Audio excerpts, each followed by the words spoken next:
Alrighty folks, we are back. I'm joined by Rowan. Hello. And we are going to voice through Echo, which is a game Rowan suggested. Would you want to tell us a bit about it before I bring the page up? Yep, Echo is made by the Echo Project, a group of very creative creators online, specifically in the furry community. They tend to do visual novels. Echo is a horror game, which it might not look like on the title screen, but it's very, very good. The writing is universally renowned in this thing. Tends to kind of delve into psychological horror territory as well, with a lot of diverging paths and characters, and it's very interesting. People have done analysis on this game. No jokes.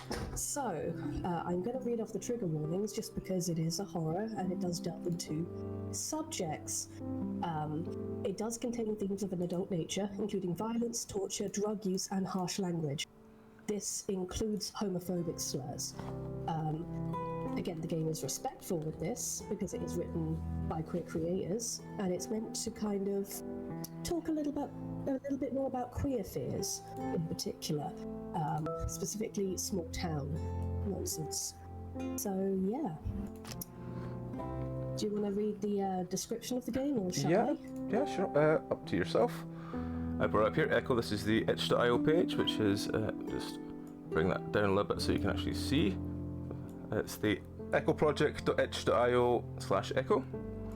It is a free game to play. I believe they have a Patreon as well, so plug.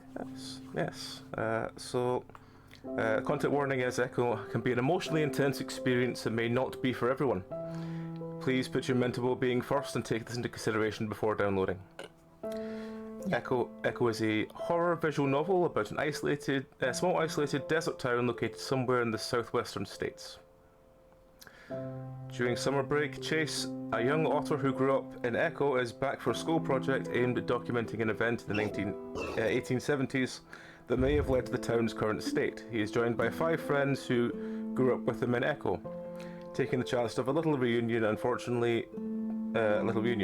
Unfortunately, Chase begins to realise that their memories of Echo may have been a bit more rose-tinted. Back when the town digs up old and painful memories, secrets that lead to rifts in the group that have been boiling under the surface for years. On top of that, Chase begins to realise that Echo itself may have had its own secrets, odd and unexplained memories that that he always blamed on an overactive childhood imagination may not have been imagined at all. Finally, an event is triggered that turns these fears into something more tangible and dangerous. Chase is now forced into a situation in which he must help his friends either face or escape their demons. Either way, Echo is not keen on letting them go. This town has secrets. So yeah, as I said, there are some stuff there. It is free to download. There were comments and everything down there. But yes, this is the game we're going to be playing. So as before, me and Rowan are going to voice act all the way through it. See how we get on with it. So, yeah. By the way, my persona species is a Canadian lynx. What is yours, Pubski? I'll just say St. Bernard, it's fine. Yeah, you give me dog energy. I like that. I am a dog at heart. Yeah. Alright. I just picked the stupidest looking cat on the planet. I relate to the big feet and the sideburns. I mean, you could be, what's a Lycoi? It's the other one that's very interesting as cats go. But again, those big ass sideburns and the huge feet and their weird dependence on specific foods, I could just see me as an autistic person.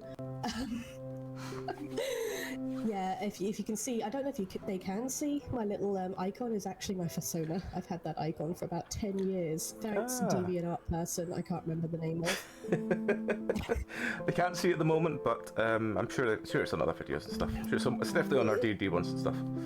It's a pixelated lynx, like, there you go. Actually, the creator messaged me many years after making that icon to say, wow, you're still using that? That's so cool. And yes, I am to this day. Hang on, I will, since I've got the thing, I will quickly show that up on stream. There you go. There is the picture she's talking about. Because I have the noticed, I will plug them, but it involves going back onto DeviantArt, and since, the new update... I think DeviantArt's died about 19 times since the last time I used it, so... Yeah, it's a very impressive site with a very weird history, but we are getting off topic. So yes, final thing before we start, we will have the info for this game in the description for when this goes live on the YouTube. If you're watching on YouTube, hope you enjoy it, and you've had all the trigger warnings and everything, so let's get into it. I hope you enjoyed this very unique experience. We should probably say Rowan has played this before. Yep, I played one of the routes. Immediately got very hooked on it, but didn't have the heart to go through it again without support. I have not played this before. I've only literally gone by the screenshots and Rowan's glowing recommendation on it. So, I'm going in blind pretty much as ever with these things. So yeah, let's go through it. At least if it's a... I don't know how quickly it goes to an end or anything, but if we do get through one game and it's early, maybe we'll do a second run through or anything. But yeah, this will be... I don't think we're going to get through a route in one session. I will say that. It is a novel with a novel's amount of writing in it, but it is incredibly well written, so yeah, it's none of the time is wasted. I will say that every single scene has importance for later. Alright, well, if we get through it and we enjoy it, maybe we'll do a second or third one of this then. But yeah, anyway, I'll be up for that. let us get into it. Oh, that's Meow awake as well. Do you want to do first one? Yeah, I'll do the questionable voice. I knew you'd be back. You will come back eventually. Why do you try and run away in the first place? It doesn't matter. Even though you're here, you're going to try and run away again. Just stop. Because just like this town, you're only moving in circles. Saturday. I don't know if you noticed, the icon at the beginning was a bracelet with an anchor wrapped in a circle. Alright, do you want me to do Chase or do you want to do Chase? Yeah, you Okay. can do Chase. He is the main character, so... So what kind of voice would you like me to do from knowing what you know? Generic. Generic. I'll use my normal voice for this one then. Yeah. Yeah, Mom, I bought it. No, I've got everything. No, TJ's with us. We picked him up yesterday. No, I did call you yesterday. There was no answer. Fine. Yeah, I'll try more than once next time. So, of course they're clean. Listen, I'm driving right now, so... Yeah, so I shouldn't be on the phone, should I? I'm gonna hang up. Okay, love you, too. Bye.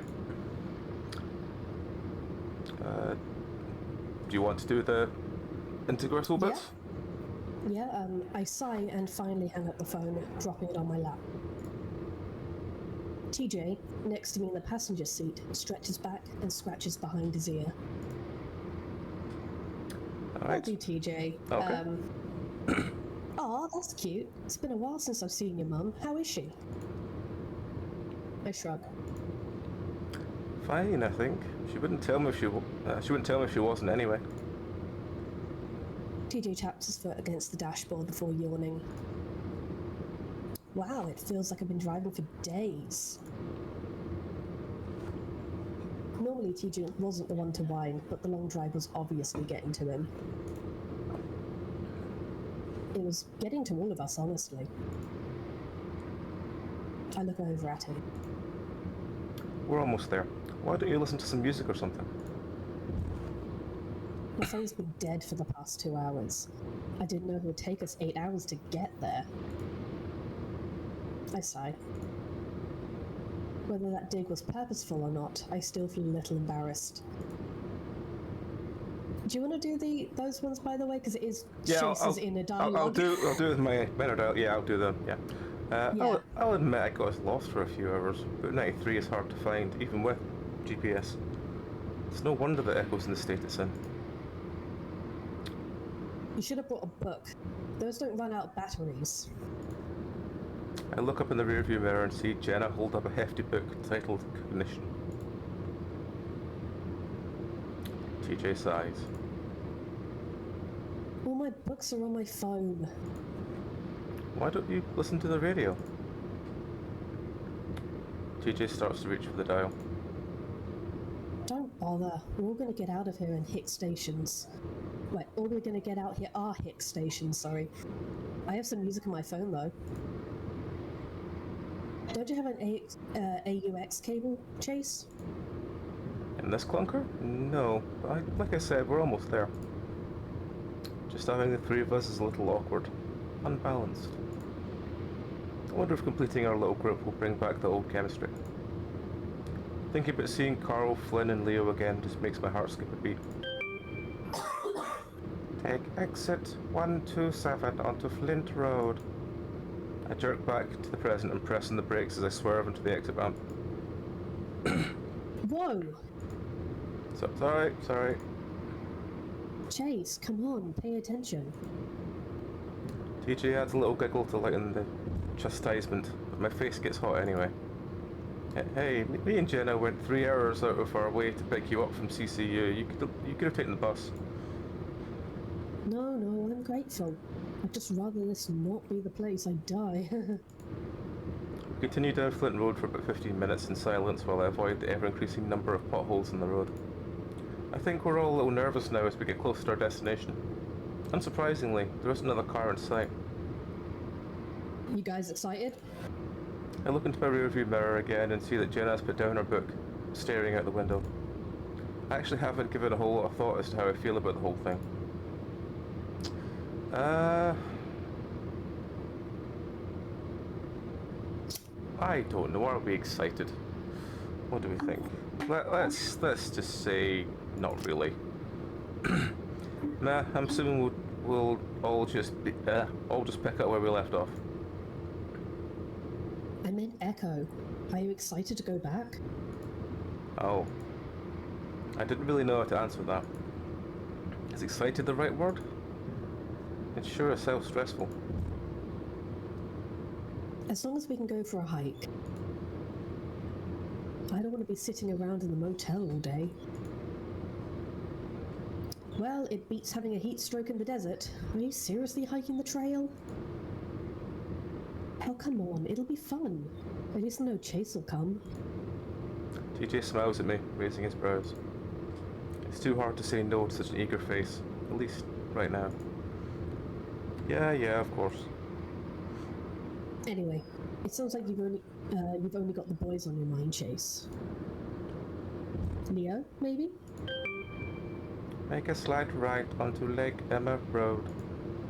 I ignore Jenna, pretending to be distracted with adjusting the GPS. A few more minutes of silence pass before Jenna speaks up again. So, this news thing you're making, what's it all about exactly? I swerve a little to avoid another pothole.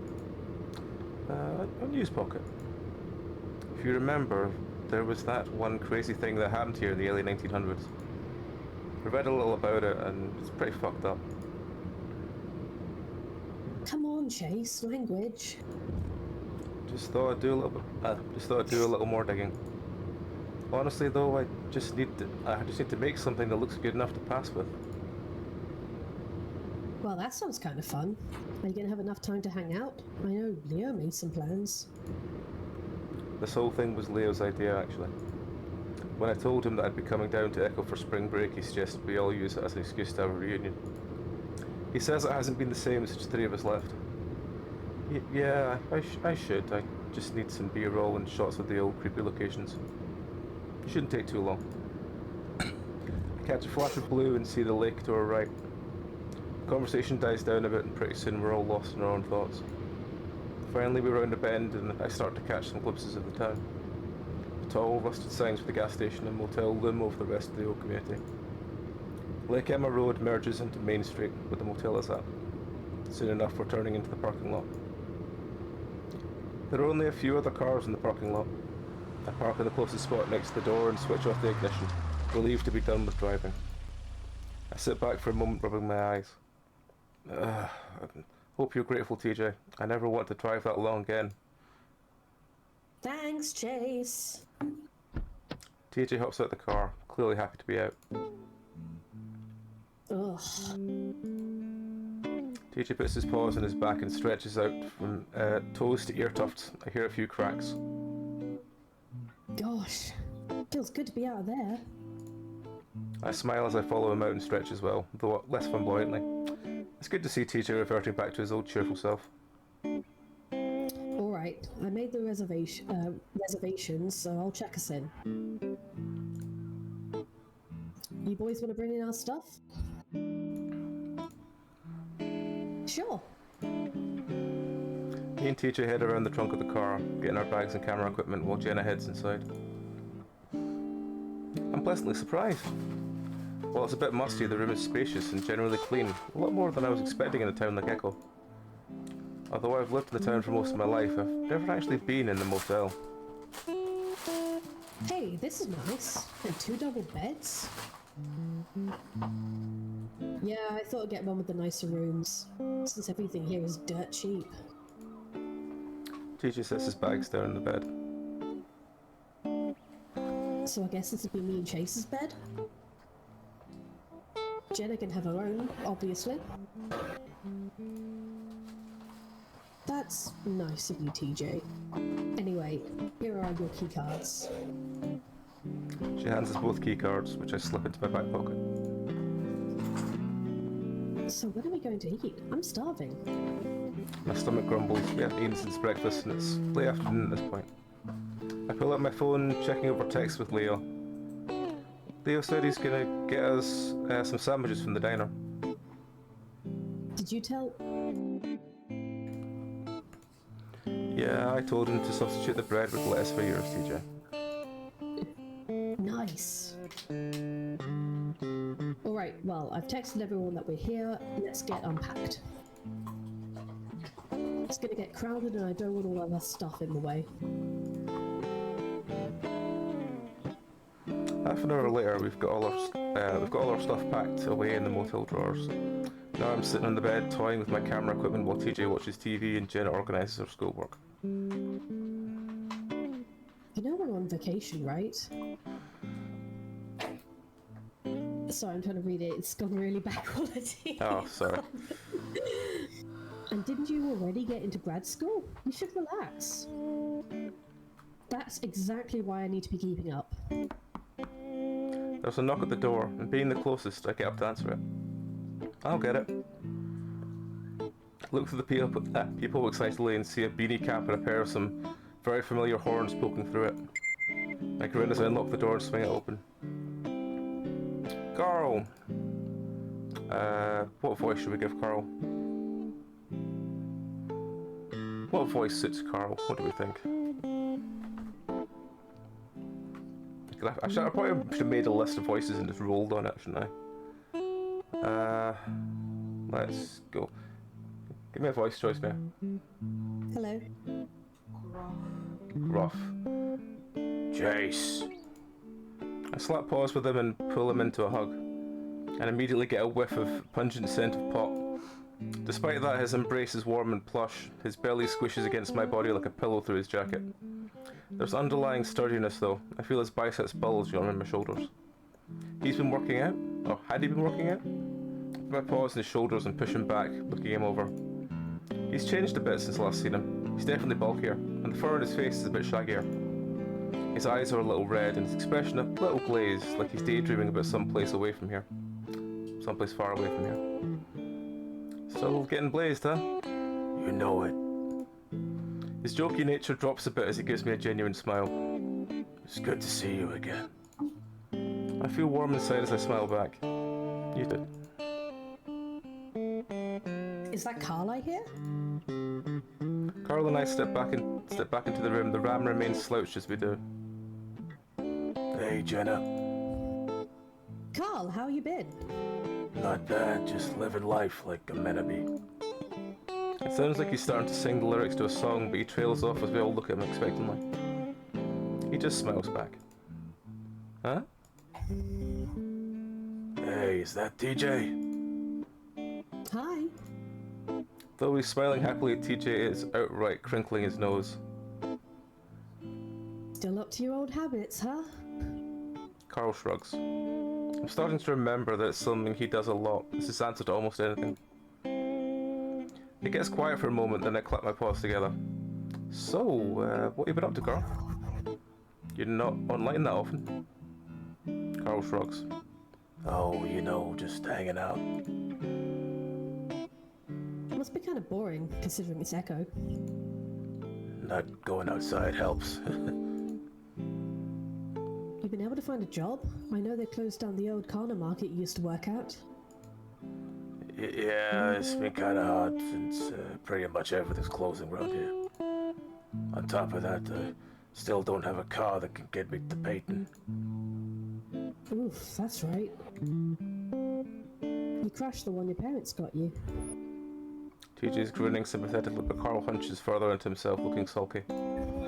Man, don't kill my vibe. What about school? You thinking about going back? Not really. Maybe. Carl's starting to lose that faraway look as he narrows his eyes. You should. You went for what, a semester? That's not really enough time to tell if you're really cut out for college. Classes get easier to handle once you get used to it. Yeah, well, it wasn't exactly the schoolwork that was the problem. You could try smoking less weed. That might help. What? Is this... I feel personally attacked on Carl's behalf. Was I set up for the intervention or something? Carl looks over at me as if asking for help. Hey, don't look at me. I had nothing to do with... I had to deal with them for the past 10 hours. Yeah, I guess I forgot how naggy they can be. That's because we care about you, Carl. Anyway, I'm pretty sure Chase has been missing you ever since you left school. Carl and I were in the same class through at school. As a result, we entered college together. We even roomed together for one semester, which was a lot of fun. Of course, I'd missed him. Carl seemed pretty eager to get off the topic, though. Speaking of school, didn't you get accepted into Weston, Jenna? Yep, going into experimental psych. I start at fall. That's pretty cool. Congrats. Carl turns back to me. And you're going into journalism, right? He looks over the equipment, looking confused. What's all this? Oh, yeah, that's one of the reasons why I'm out here. I'm doing a news segment on Echo. Sounds like the feel-good movie of the year, Chase. That's what you get out of feel-good town of the century, Carl. Yeah. Carl scratches his muzzle before turning to TJ. And you're doing what again? Sports, something, Bible Olympics? Athletic training. But yes, it's a Christian school. Carl gives a thumbs up. Super. So we gotta eat. I'm hungry as hell. Hell is a little extreme there, Carl. Not even you can be that hungry. Sure. Where's Leo? He's bringing the sandwiches, right? He actually just texted me to say he's here. He was picking up Flynn. So we're all going to be here, just like old times. TJ almost looks over at the little kid Lynx again, his ears twitching around with excitement. Oh, here they are. Oh, they are here. I grip the bedspread and watch as Carl moves around the corner to open the door. I hear it open, followed by a distinctive, deep, brassy voice of Flynn. Oh, we've already given deep voice to someone else. What's a good deep voice? We'll do that one. Hey, why are you getting the door, fatty? To get my sandwiches. Russian Flynn. To get my sandwiches, dick face. I got munchies like a mother. Where are they? Leo has them. Leo has them. Here he is. Are you doing Flynn now? Is that Flynn? I can't tell. I'm just looking at the colour. Oh, sorry, it is Flynn, yes. Ah. Leo has them. Okay. Here he is. What voice should I give to Leo then? Confident? Confident? Oh, right, okay. Well, he's probably going to end up sounding like this then. Hey-oh. They all in here? My heart skips a beat and my tail thumps the bed as I hear Leo's high baritone. That's close enough, I'll take it. There's some bustling before they start coming around the corner, bringing me face to face with the rest of my childhood friends. Flynn comes in, slinking casually, his posture loose and relaxed, slouching. Unlike Carl, though, his slouch makes him look like he just doesn't give a fuck, as opposed to trying to make himself seem smaller. He wasn't a shy guy, as evidenced by his open shirt. Yeah, Flynn's kind of overconfident and slightly aggressive. That helps. And who are you calling a dick face? Flynn knocks Carl on the head, which makes a loud thunking sound, but Carl just grins throughout. Hey, Jenna, TJ, Jace. He nods at each of us in turn, rubbing his knuckles. Immediately following, his arms were wrapped in 2 brown paper bags, is Leo. He smiles over the tops of the bags, sweeping the room with his eyes along with his tall rectangular ears. So tail rectangular ears. He pauses on Jenna, then TJ before finding me. His face immediately breaks into a full-on grin as he walks over the bed I'm sitting on, sitting down the bags. He comes to stop in front of me. I reach out my paw and slap him like I did with Carl. Instead, he grabs it to yank me up right into a tight bear hug, and nearly squeezing the air all out of me. Jace! Man, I missed you! Just like Carl, it seems Leo's gotten bigger and stronger. He lifted me up without even trying. The tension I've been feeling in my chest melts away like an ice cube on the Echo sidewalk. Everything's fine. All of that worry about how he was going to react was for nothing. The hug is lasting kinda long though. I can feel everyone else looking at us. And just like that, he forgets we exist. Leo finally does put back, then smacking me on the shoulder before turning to greet Jenna and TJ. I shakily sit back down, feeling a whole lot better now the introductions are out of the way. Also, do you want me to do Carl, because then it's 3 voices each? I don't mind. I can do them. I can do them fine. Sure. Yeah. I mean, you could do some of the. I imagine there's NPCs as well. There are, yeah. Yeah. That's You say NPCs, but like it's just side characters in this. Yeah, it's fine. I can do the 3 ones I've got. The 4 ones I've got relatively fine, especially because I'm doing one in my own voice. So. Yeah. Fair. Fuck. Leave Carl in the room for 5 seconds and it smells like a goddamn skunk sauna. The weed is just oozing out of your pores at this point. Flynn theoretically plugs his nostrils as he pulls the window open a crack. Carl rolls his eyes, slouching further and jamming his paws in his pocket. Oh, shut up. I think everyone here agrees that my smell is a lot better than your shedding. Nothing like leaving a big pile of lizard dust on the couch for the next person. I'm slipping between accents, I need to stop this. And by that way though, the skunk comment was speciest. And the lizard comment wasn't? Flynn turns to me, fanning air from outside of his hat, from the outside with his hand. What's worse, Chase? Carl's smell or my dust off? Dusting off? That's not a thing.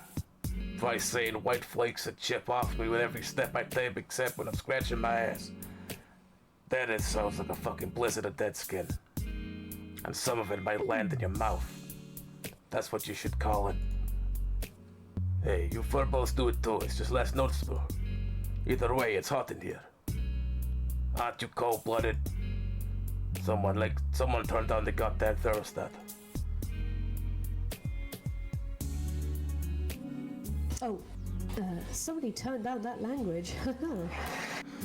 TJ says it to him like a cheerful kindergarten teacher pep talking a student into using his words. They stare at each other for about 5 seconds, Finn's expression like a stone while TJ slowly loses his smile. Well, Jesus but fucking Christ, I'll be sure to watch that. Flynn. TJ actually looks pretty upset, but Flynn just reaches out and yanks him into a chokehold, much shorter lengths is easily dwarfed by the lizard. Shut up you priss, I'm just kidding. TJ half-heartedly fights the hold. I guess TJ thought he'd get some respect now that we were all adults. Hey, ow. You still said it. Normally I might step in to help, but it's been a while since I've seen Flynn and TJ go at it. It's just too funny to stop. Look, no lightning. It's so much for your almighty oof. TJ jabs his elbow back into Flynn's stomach, doubling the lizard over for a second. Ha! See, God works in mysterious. Ow! Flynn reaches up and grabs one of the tufts in TJ's ears and yanks, earning a yowl from the feline. Foul. Species features. Species features was something we made up to make our tussles a little more fair. It involved any distinct physical differences between our species that might pose a disadvantage, like my tail, Jenna's ears, or TJ's ear tufts. Carl was especially keen on it, being a ram with his horns often uses leverage against him. TJ, come get your sandwich. TJ finally yanks himself out of Finn's grasp, smoothing down his fur as he tries to look as dignified as possible. Well, I can see things haven't changed. With that, TJ walks over to the table to get his food. I can't help but laugh. I think in the darkness. I think TJ won that by a technicality. And thank you very much for the resub, Darren. Hey! Well, Daddy, he might just foul too. Flynn's got a soft lizard belly. Flynn snorts, rubbing his stomach. Oh, don't even try to tell me about that soft asshole. It looks like you've been swallowed by a beach ball. Speaking of which, food. We all pass the bags around to get our food.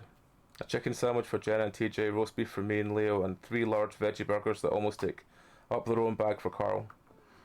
Flynn, as usual, isn't eating anything. I think it's a lizard thing. I keep my seat on the bed as I unwrap the foil around my sandwich. The smell wafts up from the beef, making my mouth water and bringing some memories with it. We'd all spent many nights in the old diner. I can remember the night me and Carl graduated. Leo took us all straight from Peyton High to the diner, skipping out an all-night graduation party for sandwiches and milkshakes. I take a huge bite and a yellow bell pepper slips out on the other end, landing full on the foil. Whoa, slow down, you're gonna choke. Suddenly I'm almost falling over the side as something heavy plants itself next to me on the bed. I quickly grab a napkin and bring it to my muzzle, wiping away the grease. Hey, Leo. Leo chuckles at my embarrassment and wraps his own sandwich. Sorry if the bread's a little soggy. Garbo over here took his sweet time getting in the car. Hey, working in the town hall is serious business.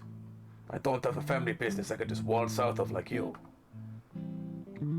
Hey, Flynn, I bet you could eat that whole burger in a minute. I bet you I could eat that whole burger in a minute. Is that a fucking joke? Of course you can. Yeah, but what about 2 burgers? Don't choke, Carl. I decided to keep the conversation on Leo's job since that's the whole reason why why he's still here. Is business still pretty good? Yeah, Peyton's getting bigger, so is the number of customers.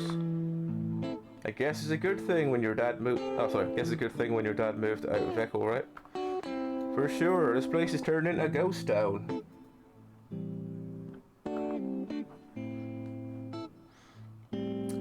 Yes, with Darren, we're doing a visual novel. Something different because we've got Rowan to read some lines as well. It'll probably will be in another decade or 2. By some standards, it already is. I take another bite of my sandwich, biting right through another bell pepper. I've forgotten how good the diner food is.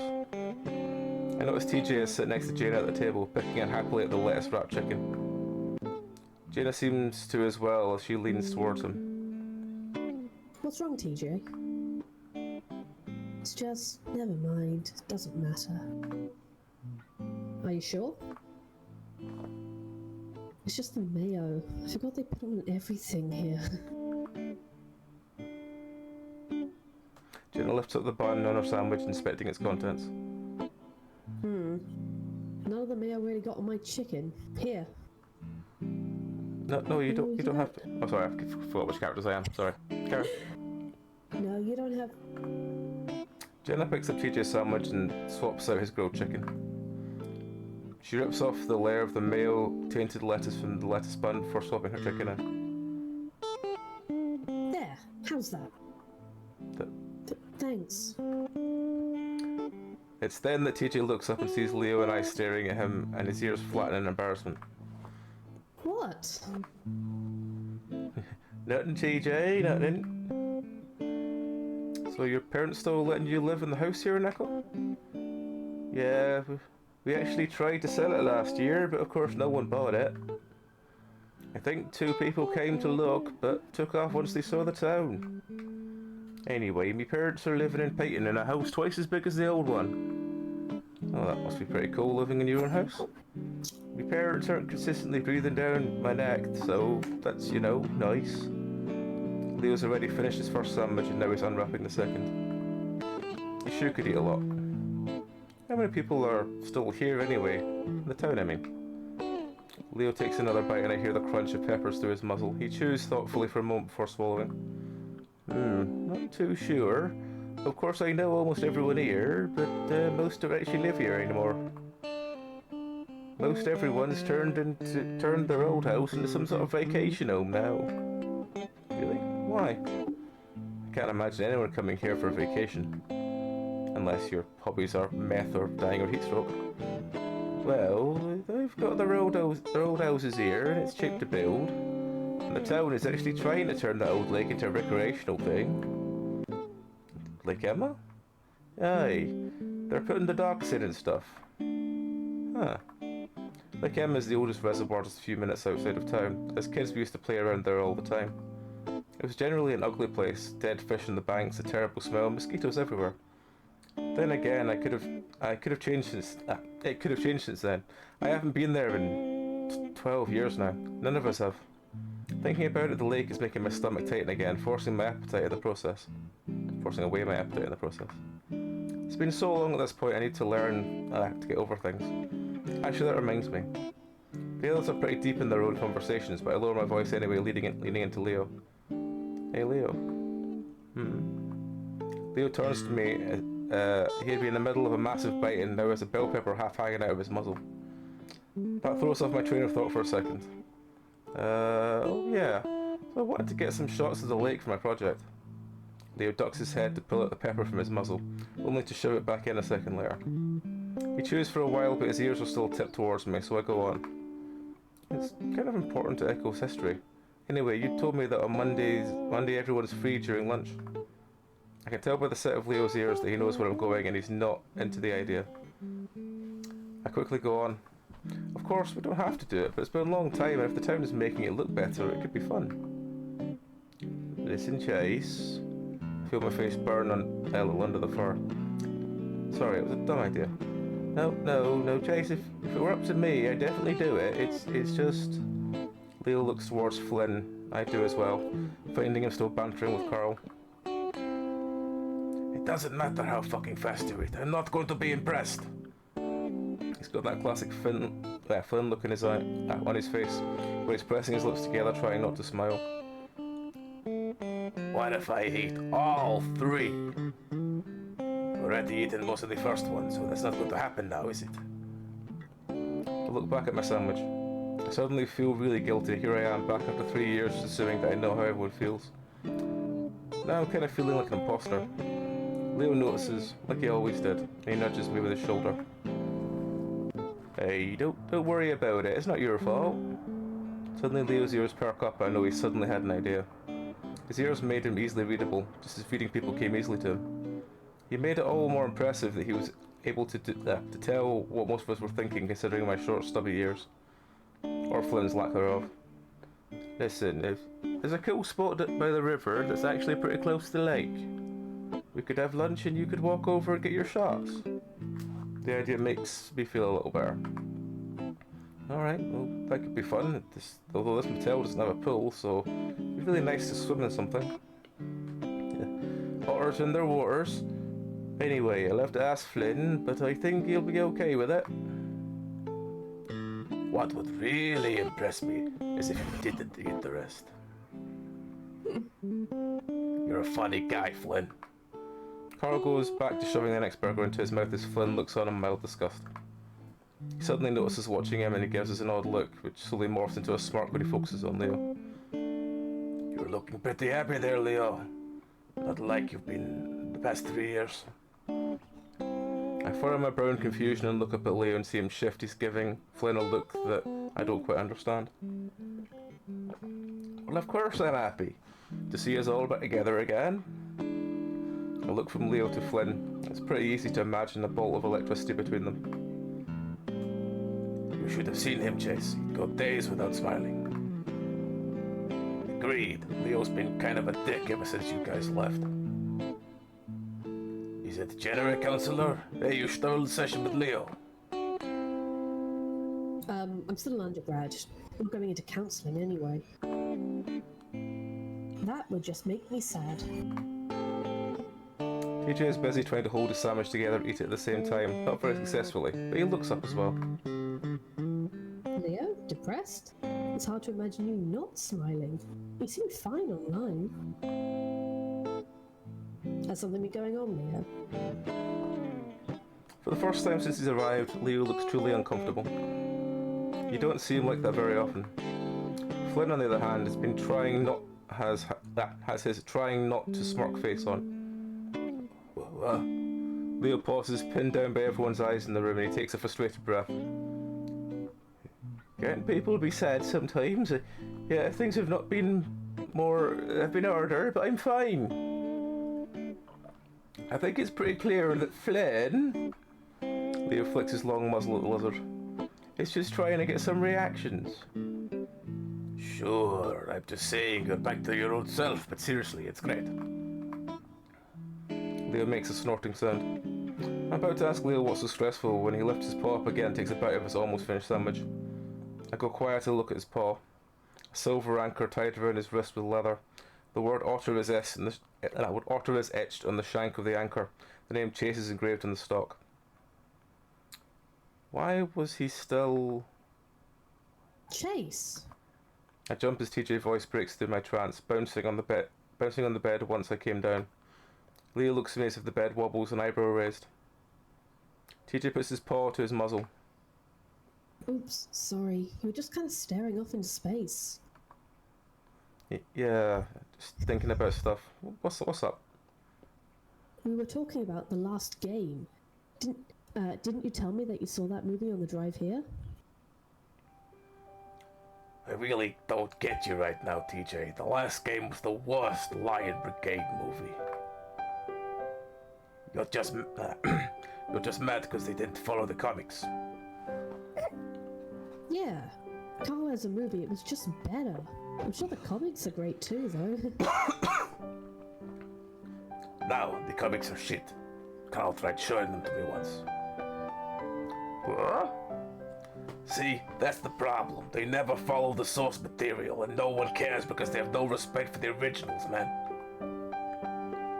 You're way too picky, Carl. The last game was a great movie. Not you too, Leo. Sorry. Not you too, Leo. I don't know. I think Lions Brigade was always a bit too violent for me. What with all the shooting and the punching.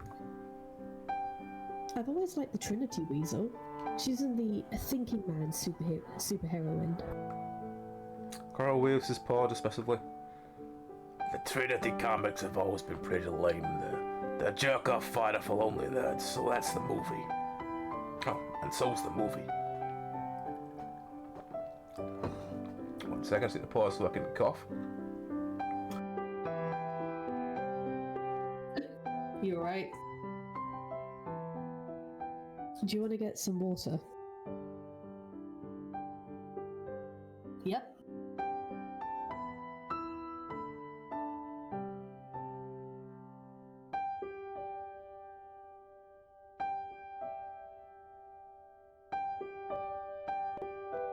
That's better.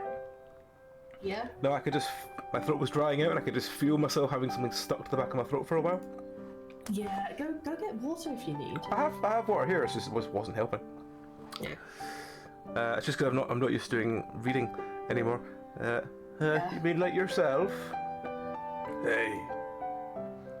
Hold up, you're talking about Trinity now? Julio Blasco. She's hella fine. Never seen an ass like hers on a weasel before. That's because it's fake. No, I just like the story. It's really kind of deep if you think about it. It's hard to follow when it's hard to think about when they have the shots of slow-mo and she's doing all these flips and back bends and shit. I don't think that was your sort of thing anyway, Flynn. Flynn doesn't have time to retort before Jenna shifts her attention, seemingly coming to TJ's defense. Come on, Trinity does have more story going on than your average superhero movie. I think it's great that you get that you like a character over all the meatheads. Hey there. They just stuck in all the boob shots revealing the dummies. Of course that's easy for someone like you to say. Besides, I see what's going on here. Maybe you should watch Luce Lobo, TJ. He's shirtless the whole time. TJ's ears go flat, tufts pointed at the ground. I'd better stop all this saucy talk. The only way I could get any more awkward is if you get sprung. We all groan in unison, but TJ shoots right back. And knowing you, that's exactly what you want to happen, isn't it, Flynn? I guess a few surprise chuckles. Damn, TJ, where'd that come from? It isn't that it is a particular good joke, it's that it came from TJ that makes it so funny. I don't think I've ever heard him talk like that. Even Flynn can't keep from grinning a little bit. We talk late into the afternoon. At this point, all my worries have disappeared, leaving a happy, warm feeling in its place.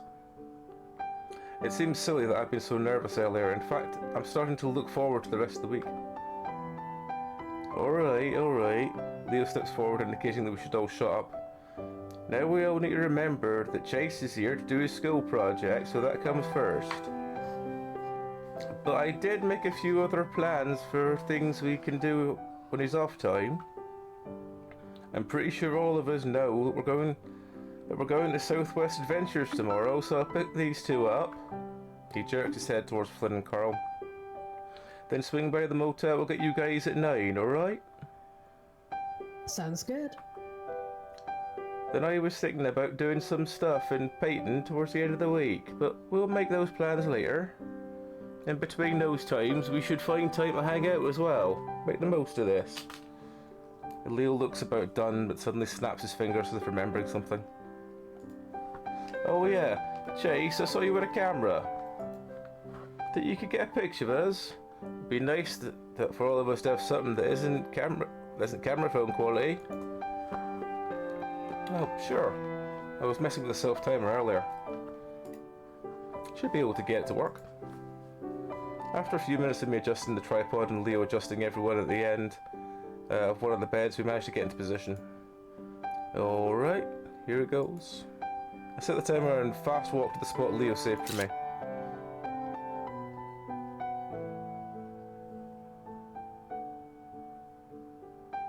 Aww.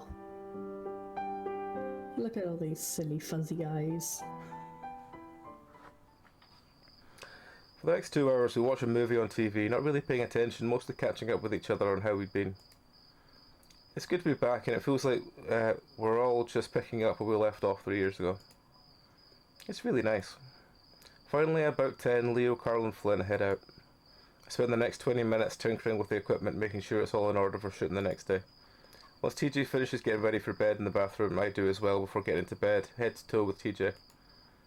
There's a soft glow in the corner as Jenna sits on the table reading something. I lay on the bed staring at the ceiling, waiting for her to go to sleep.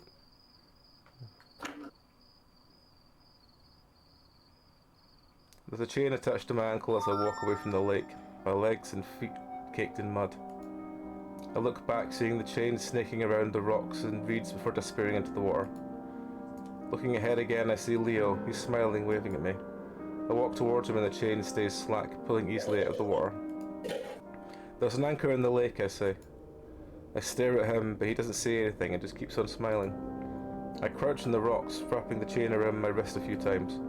Leo kneels next to me, rubbing my back and sticking his arm to compare our bracelets, saying that everyone gets one. He seems happy, but I'm stuck here. I can't even stand up to walk.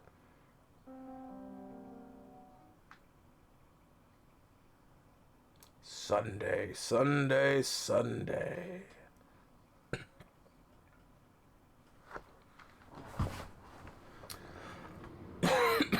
Peyton is about a bit of a distance away. To get there, you have to get on Route 93, which Flynn tells me isn't even called that anymore. That would make sense considering how it was impossible to find on the GPS. Anyway, to get to the city, you have to merge from the remnants of 93 onto the I-40, which runs straight through the city of Peyton. About 15 minutes from Peyton, we pull over at a rest stop, which sits at a higher elevation than Echo. If you're looking in the right direction, it gives you a great view of the town. I stand outside the old, rundown restroom, a paw over my eyes as I stare out over the desert. A distant, hazy view of a group of small buildings huddled together signals where the town is.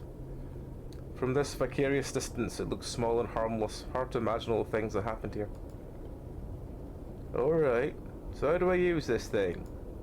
I look over and see Leo fumbling with the camera, obviously worried he was going to break it.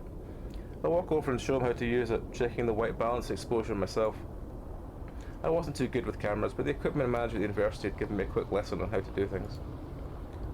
Alright, so I want you to zoom out from Echo slowly, and while you do that, I'm going to walk in frame, okay?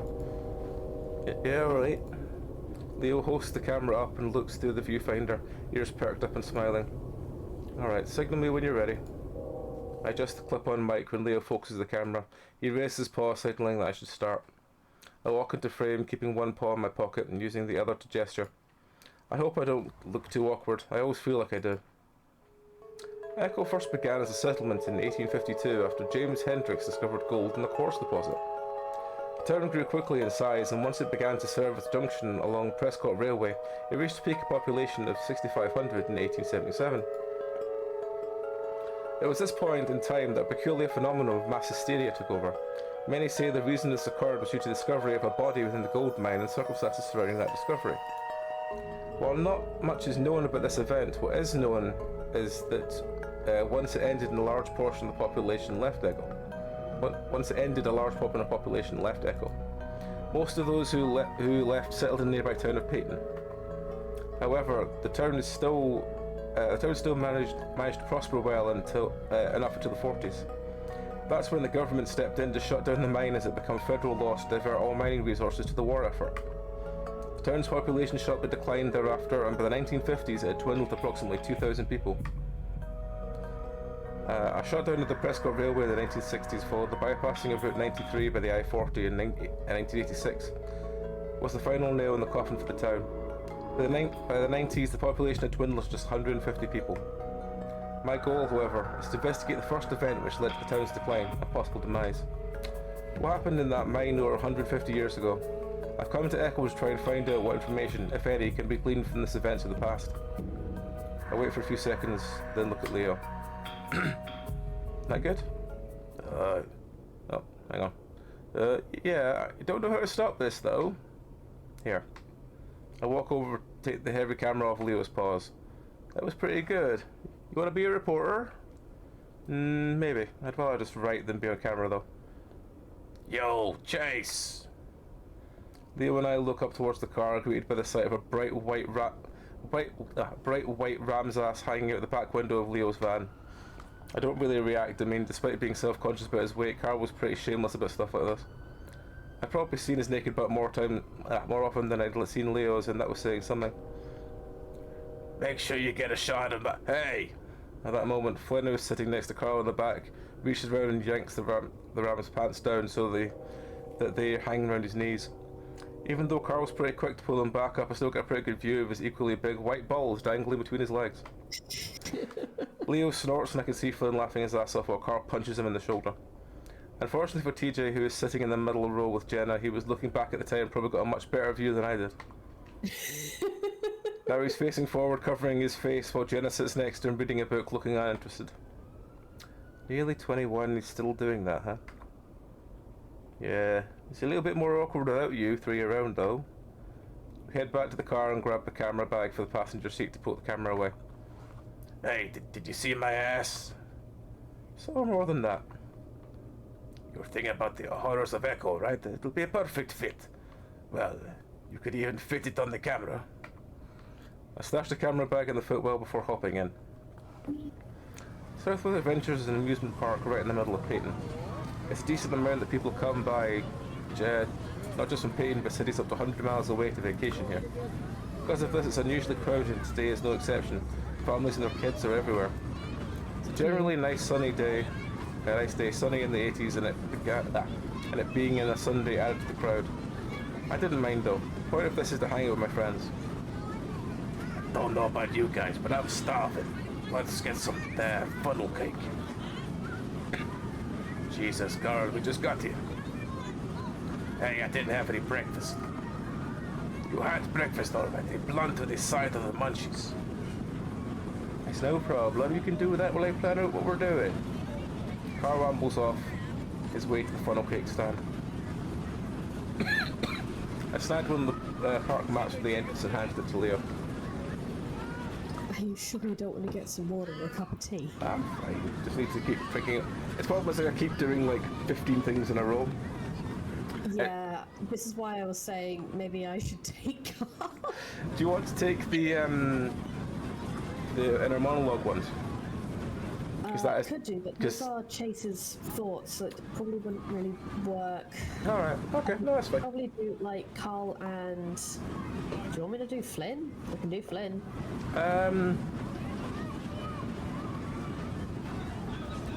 No, it's fine. I'll keep Flynn, you do Carl. Okay. Where were we? Alright, so usually when the family comes here, we go clockwise and hit all the rides. Oh, hold on. That sounds like a plan. So, it's pretty crowded today, so we probably won't be able to do everything. But in this order, we'll at least be able to ride Event Horizon. You sure the line's always so long for that ride? TJ's looking up towards a tall, spiraling electric steel roller coaster. It's definitely the most recognisable landmark in the park. You can see it from almost anywhere in Peyton. Yep, fastest and tallest roller coaster in the West. I think it'll be worth it. Oh. TJ rubs his arm with one paw, the corner of his muzzle twitching a little bit. I had forgotten about that.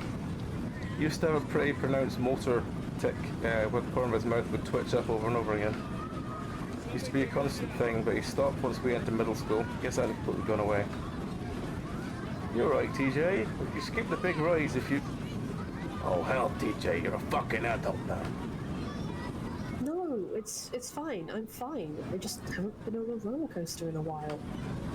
He just snaps his head back towards us. He's all tensed up and the movement looks like a rubber band being snapped. I'm riding all the rides with you guys. TJ walks off, his paws shoved deep in his pockets. I feel bad for him. I want to give him an out somehow, but that's when Carl comes back with his funnel cake. It's topped with ice cream, powdered sugar, and strawberries. That actually sounds amazing. Anybody want to share? Yeah, that looks really good. No? Alright, I'll just have to eat the whole thing. Great, now we got to wait for Fatas to finish his eating. Carl pulls his face out of the cake, even with the white fur and the powdered sugar clinging to his chin. Now, I can eat in the line. No, I can eat in the line. We're going on Event Horizon first. That'll be an hour long. That'll be an hour long at least. The wait, I mean. The line ends up being 2 hours long, and by the time we get on the actual ride, I'm dying to get into a pool of any kind. Put it bluntly, the otter needs water. Part of the problem of living in Echo meant we didn't have any kind of indoor pool system on our house, being as cheap as it was. We ended up getting an outdoor. We ended up having to get an outdoor swimming pool, which was a pain. Ah, America, where everyone has a swimming pool for reasons.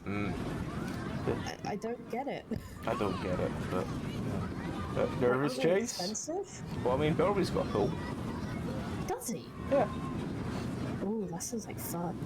Is it outside? That'd be hellish, like where he lives. Yep.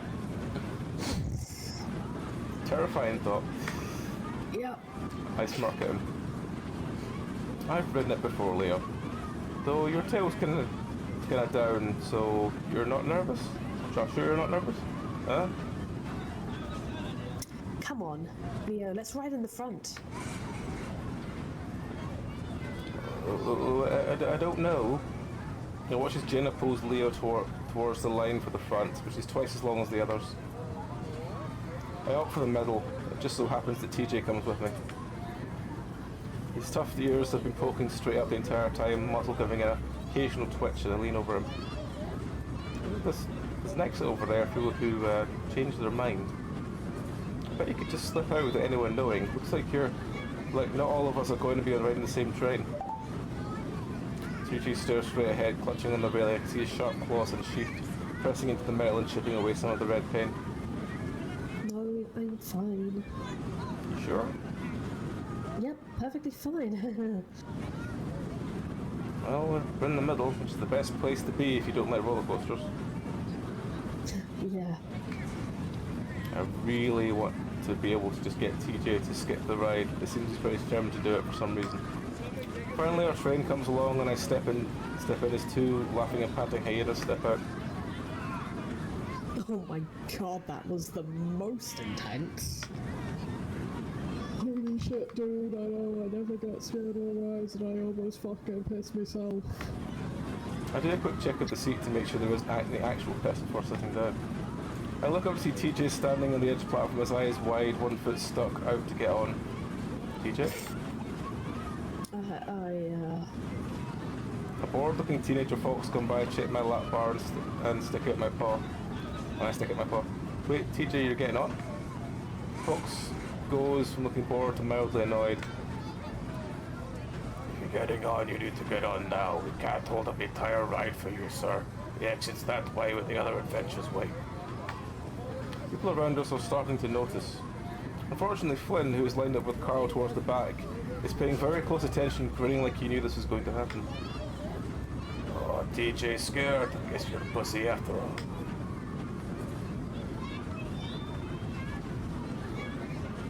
You're up. Oh, sorry. Shut up, Flynn. Hey, TJ, when it gets real bad, just say to yourself that at least I'm not gonna die. Actually, a few people have. TJ. I yell at him, and it seems to jar TJ out of his trance. He almost falls into the car as he stumbles onto it, fumbling with his shoulder restraint before the fox tended size and leans down to do it for him. I can see the red on the inside of TJ's ears as he blushes. I feel my own ears burn a little from second-hand embarrassment. What are you doing, kid?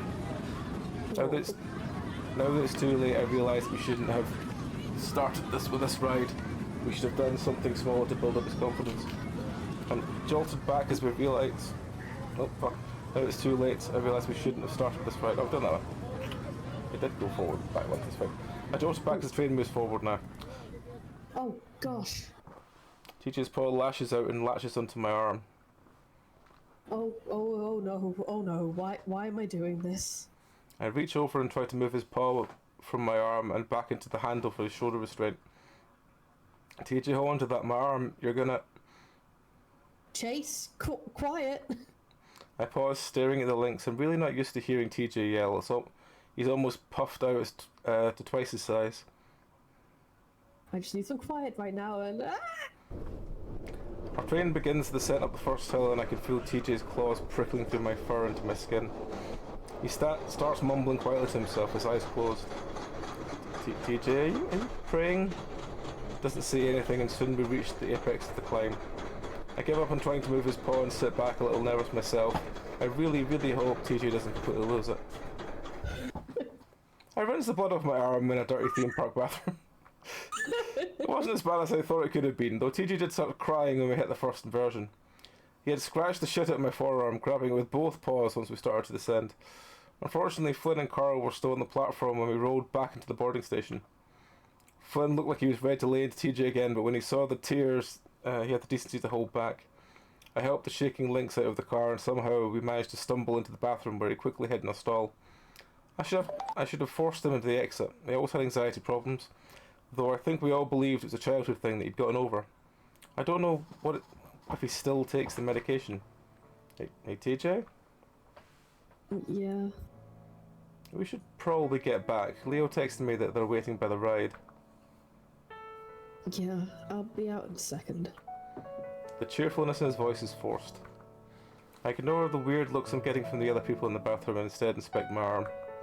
The scratches are pretty superficial, but the bleeding has stopped.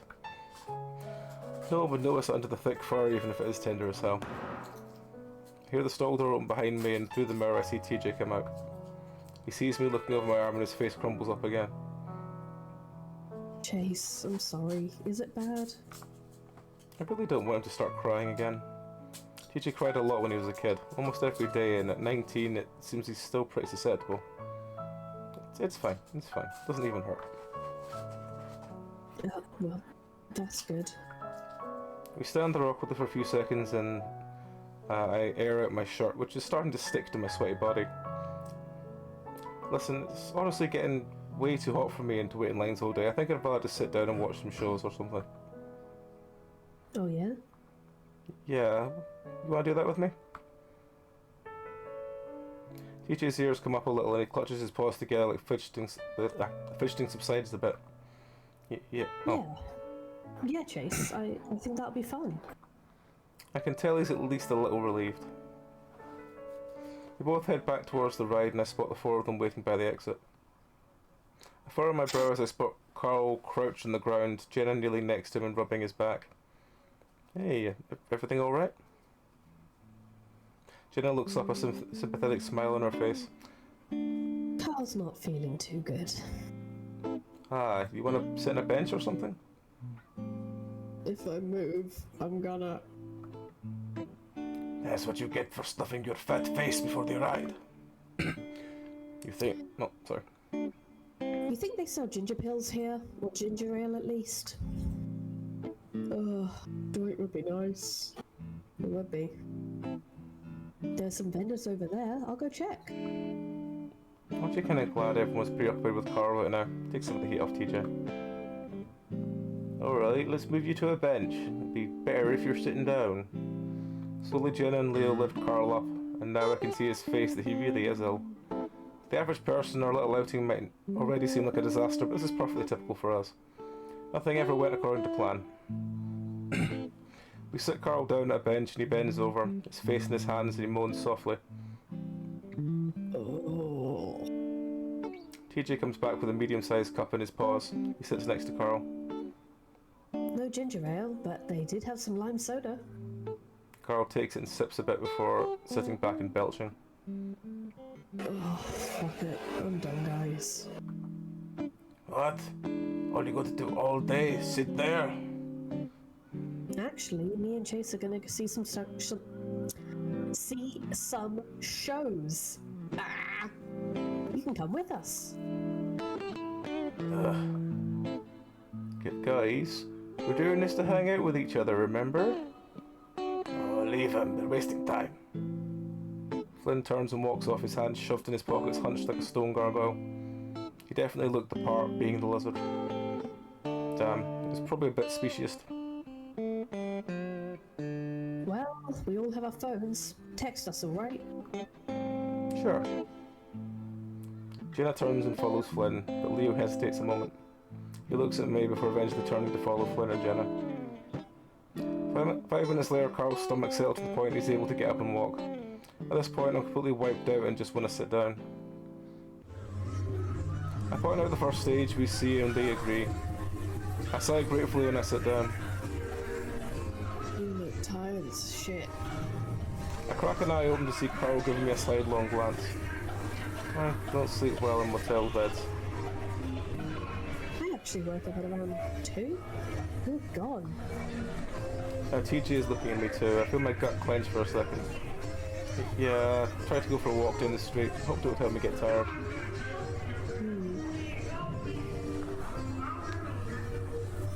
Well, if that happens again, you could just walk over to my house. I'm up until like 3 every night. Wow, why? Carl shrugs, leaning back into his hooves up against the chair in front of him, earning him a dirty glance from his occupier. Games mostly. Sometimes I read. Carl rubs his chin, opening his muzzle, closing it, then opening it again. You know, it would be pretty cool if you spent the night one of these days. That house could be creepy as hell when you're the only one in it.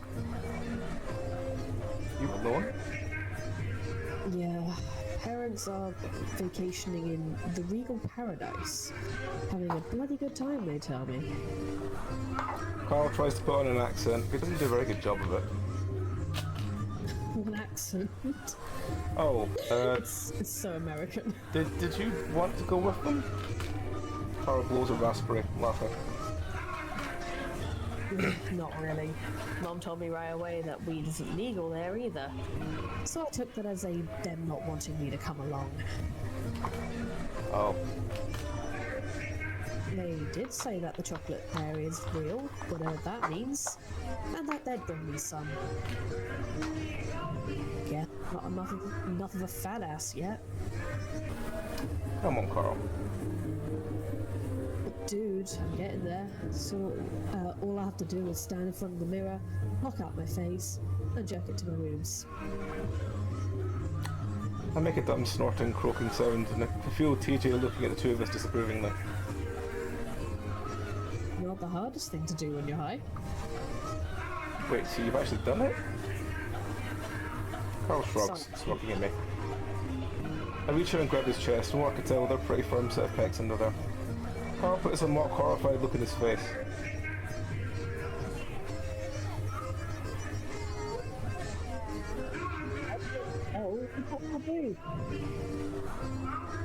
Oh, whatever, Carl. They're harder than mine. So now we're teenage girls in the locker room comparing racks. You're the one that brought this up. You're the one that brought up tits. You know what? I can see it. Yeah. You're the hot preppy one everyone likes. I'm the big fat chick you're all nice to but called Big Thunder Mountain behind her back. And TJ? TJ hadn't been paying attention, distracted with watching some dancers come on stage. He looked innocently at us. Huh? You're the cute, naive Christian chick that only takes it up the butt to stay as a virgin. What? Let me feel your boobies. I want to compare. What in the world are you? No! Small, but happy. After a few seconds of tussling, Carl gets smacked in the nose by TJ. Someone shushes us from behind and we're forced into silence. The show starts off with a bunch of mice having a weird sort of hoedown. TJ's really into it and actually starts clapping along. I smile. TJ could definitely be kind of cute sometimes. Carl just rubs his nose and leans back, watching with a smirk as the whole thing is a joke to him. At this point, my eyelids are feeling really heavy. At most, I've got maybe 4 hours sleep last night. I'm thinking about leaning my head back, but backs of the seat are pretty low and I just end up with my head hanging over the back. Leaning forward would just be impossible. I could lean on one of my friends, I don't think they'd mind. Who do you want to lean on?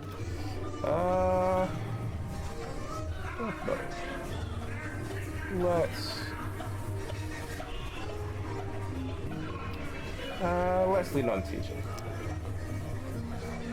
TJ might be smaller, but he's definitely an easier guy to convince, especially because he thinks he's helping someone out. TJ, can I lean on you for a bit? What? Why? He looks a little uncomfortable. I'm just so tired, huh? Alright. I lay my head on the crook of his neck and I feel him tense up a bit, but after a while he relaxes. There's some heat coming off his neck and I'm pretty sure he's blushing. It's not too bad though. He might be slender, but his fur is pretty damn soft. And the sounds of clapping and fiddles start to drift away as the lack of sleep takes its toll. I feel along the rough edges of the rock and dirt. The only thing I can hear is the shower of debris I'm knocking to the ground. The air is stale and I have a vague feeling that I'm suffocating. I keep going, I'm going to reach the end eventually, I just have to keep moving. I can tell that I'm going down, deeper and deeper. The space around me is growing smaller and smaller and soon I'm hunching so that my head doesn't scrape the ceiling. I can hear footsteps, not quite in synchrony with my own. They aren't any kind of footsteps I've heard before though. I stop and listen. There's definitely the sound of feet, but it's not like they're walking, it's like they're stamping down the ground to make as much noise as possible. It's accompanied by a slapping sound, as someone is smacking their paws in the ground as well. I imagine a canine toddler, still insistent on walking on all fours while throwing a tantrum. It's heavier though, like an adult doing it. The image makes the nape of my neck prickle, but I'm not scared.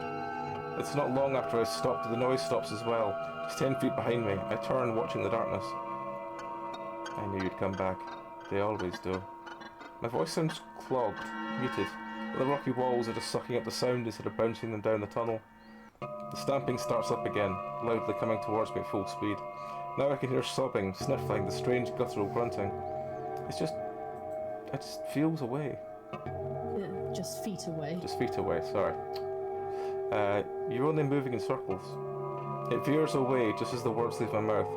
Going the way back it came, I stand there for a while listening until I can't hear it anymore. I turn and continue on, feeling the walls again as I make my way lower and lower. The smell hits me right as the paws hit it. Slick and slippery, blood coats the wall and my paws run along the thick of it. The thick oil. It's warm and fresh and now I know I'm getting close. The voice abruptly echoes down the tunnel. It's not far away at all. I knew you'd come back. They always do. That's me.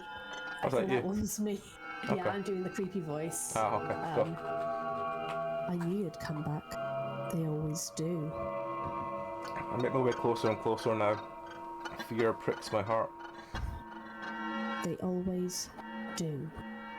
I hear muffled screams now as if someone is yelling with their mouth closed. Now the fur is standing up all over my body, but my feet won't stop. I keep going. I'm getting closer and closer. Sorry, I'm just trying to see that. For some reason, the quality is actually flickering on and off, and it's driving me a little bit nuts. You doing anything online? Okay, just checking if What I've been doing this whole time is clicking like stop watch. I'm just checking if Meow's doing anything online that wasn't it. I mean, I'm watching the stream. Okay. No, that shouldn't cause the problems. I'm watching the stream and checking the You're email. only moving in circles. I'm here. It's right here in front of me, and now I'm reaching out to it. Reaching out to touch it. I can't stop. I can't stop. I jump, my head jerks up and my eyes snap open, looking around wildly. It's like I've just come up from being underwater too long. Shit. Whoa. TJ and Carl both jump shortly after I do. I look back and forth, they stare wide-eyed back at me. It takes me a second to realise I'm still at the Southwest Adventures, at the stage watching shows. Jesus fuck, dude, you alright? Carl? I lean forward and rub my face in my paws, trying to stop shaking. I'm fine, I just had a really bad dream.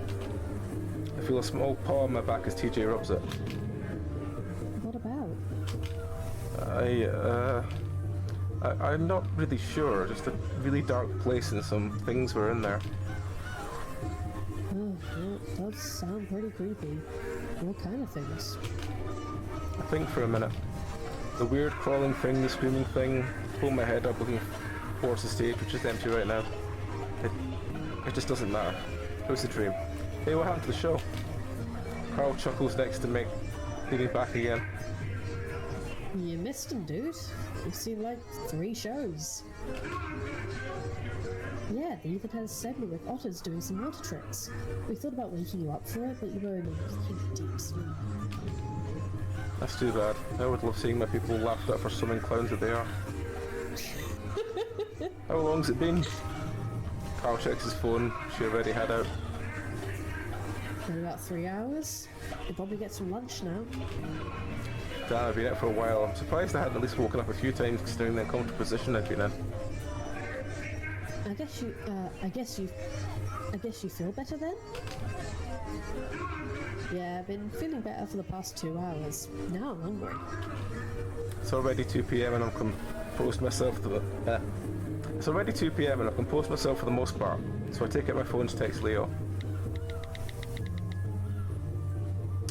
We're kinda hungry, we should meet back up. Gets back to me pretty quick. Okay, mostly done with the bids anyway.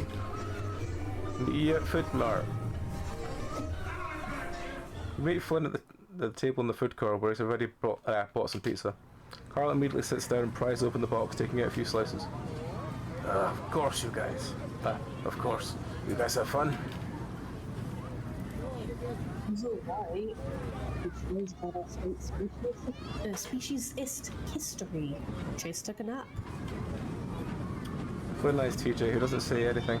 He just sits to take out his own slice of pizza, a bit more daintily than Carl had. Feeling better, TJ? Feeling better, TJ? Yeah, I'm fine. PJ nibbles on his slice of cheese pizza. Yeah, well, the pizza here is a hell of a lot scarier than any of the rides. You're braver than I am. Where's Leo and Jenna? Flynn rolls his eyes and nods towards a row of carnival games in the right of the crowd. Right before. Fine. We've been playing those games for fucking half an hour already. I'm not surprised. I grab my own slice of pizza and a napkin before making my way over there. Keeping with the theme of the Old West, the carnival section of the park is decked out with fake saloons and brothels. I spot them pretty quickly. Leo's holding a pink unicorn and Jenna's carrying a green dragon. They seem to be pretty good spirits, although Leo's grin is a little tight. Looks like a pretty successful haul, you guys. Hey, Chase. Jenna's grinning, looking a little smug as well. You guys finished? We're eating now. Leo shifts the giant unicorn around. Yeah, we're pretty much done, I think. Damn, Leo, you must have won something pretty hard to get that. Yeah, that was me. I look over at the green dragon Jenna's holding. What about that? Yeah, I won this too. Oh well. I'm sure you won a couple. Actually... Yeah, I beat him at every game. Yeah, well, you're visiting. Now you want your memory to be of this vacation to be good. Obviously, it's getting to your head, though. Oh, please. Chase, you should have seen his face. Sour grapes the whole time. Oh, really? I would usually stay out of stuff like this. Leo's always got a little carried away when it comes to competitions, especially when I was around. But it's kind of funny seeing him act like this. Let's just go eat. Wait, there's a high striker? Why don't we show place who's stronger, huh? Leo contemplates that for a second, but seems pretty confident about this one. He's literally almost twice the size of Jenna. I don't know if it's very fair to you, Jenna. I mean... He lets that sit, and honestly, I have to agree. Jenna, though, gets a little fox gleam in her eyes, and that I knew meant she thought she knew something we didn't. Afraid I'm gonna woo your ex? Wow, Jenna's going all out. My muscle flushes under the fur only seems to decide things for Leo. The confident smile replaces the sheepish one from before. We just get very loud. It suddenly has. Yeah. Luckily, we don't hear the happy music often in this game. Oh yeah? He flexes his shoulder and sticks out the stuffed unicorn to me. I stuff the last of the crust to my mouth and reach out to take it. Jenna does the same, and now I'm hugging two massive stuffed animals at my sides, tripling my girth. Alright, let's do this. Do you want to do the carny? Step right up, test your strength. $3, 3 tricks. Ring the bell and win a prize. Oh, you'd like to try?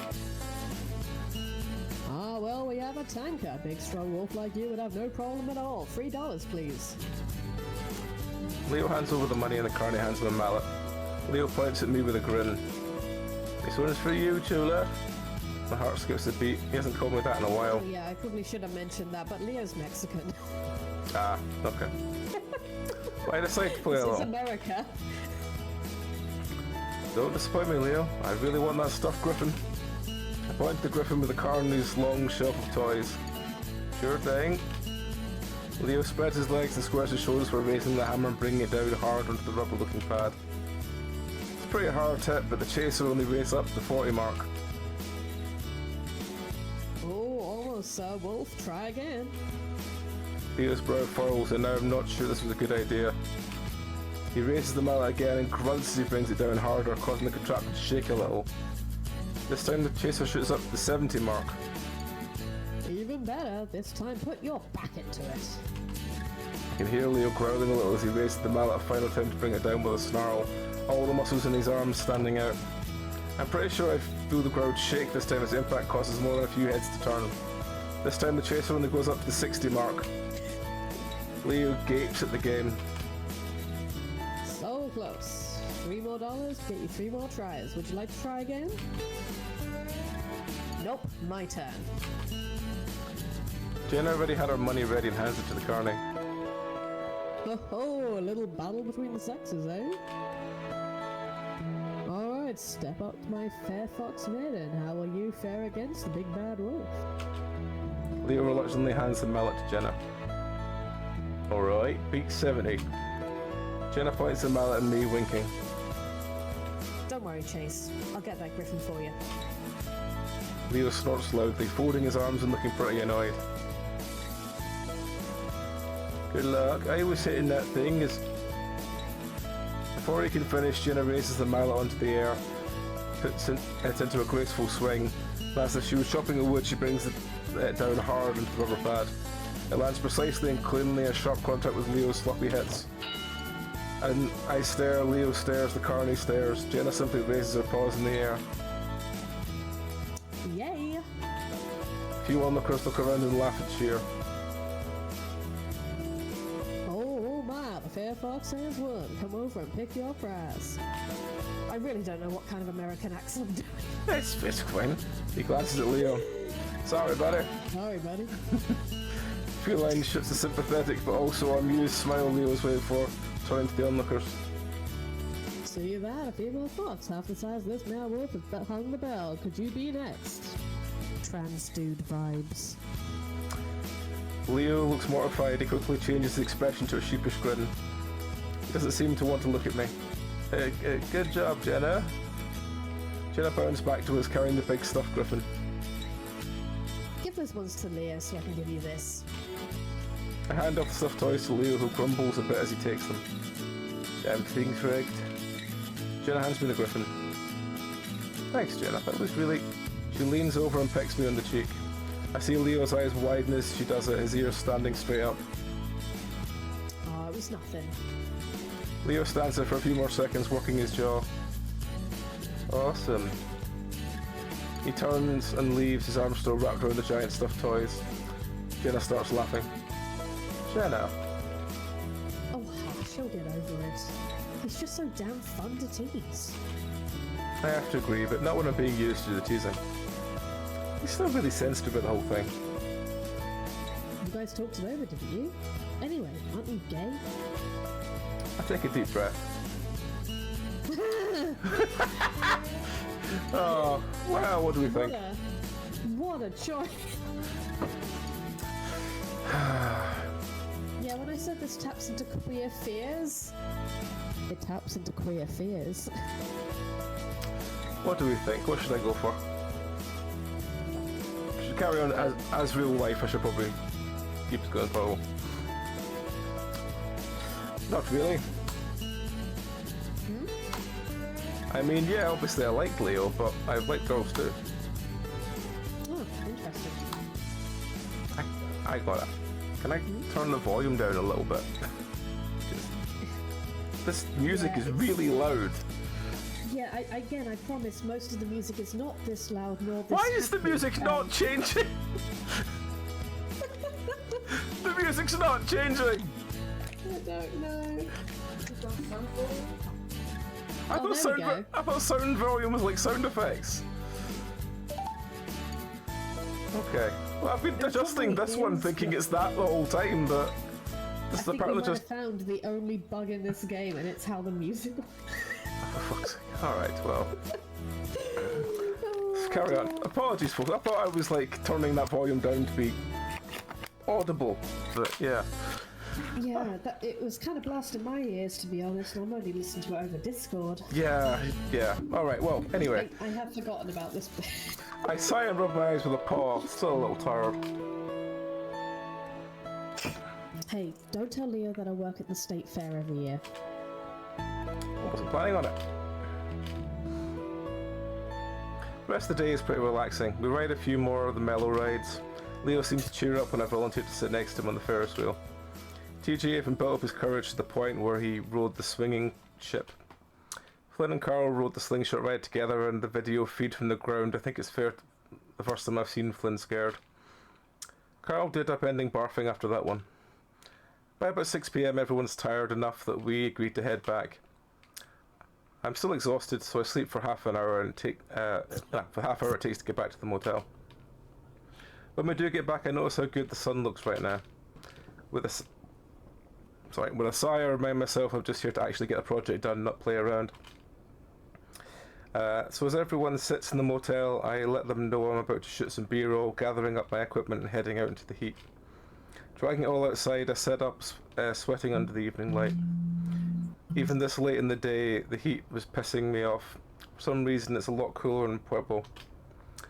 My mind drifts back to the many days of summer under the blazing sun, the temperature barely dipping below 100. I'm amazed poor TJ never had heat stroke. When I put my eye to the viewfinder, I'm a bit disappointed at how broken down the town looks, even with the amazing backdrop. What a dump. I'll say. It's then that I hear footsteps and talking behind me. I pause my recording and turn around. How's the filming? It's alright. Kind of ran out of sun, but it's okay. Echo looked like crap no matter what kind of light you shoot it in. Do you need us to keep quiet? No, shouldn't be wrong. Was about to come back in. Let's stay out here a minute. Carl and Flynn are getting a little loud. Besides, I want to talk to you two. He wraps an arm around Jenna and reaches out the other one to pull me in, so we're both flanking him. I feel my shoulder press into the warm bulk of his side and chest. He's always been taller than me, his eyes barely come up to my chin, and now he seemed like he was almost twice as wide. He definitely put on more muscle since I last saw him. While he was always pretty muscular, he'd been more on the lean side. Now his chest and biceps pulled his shirt tighter. It felt nice, though something very sturdy wrapped in velvet. I suppose it's a mixture of adding on both muscles and fat.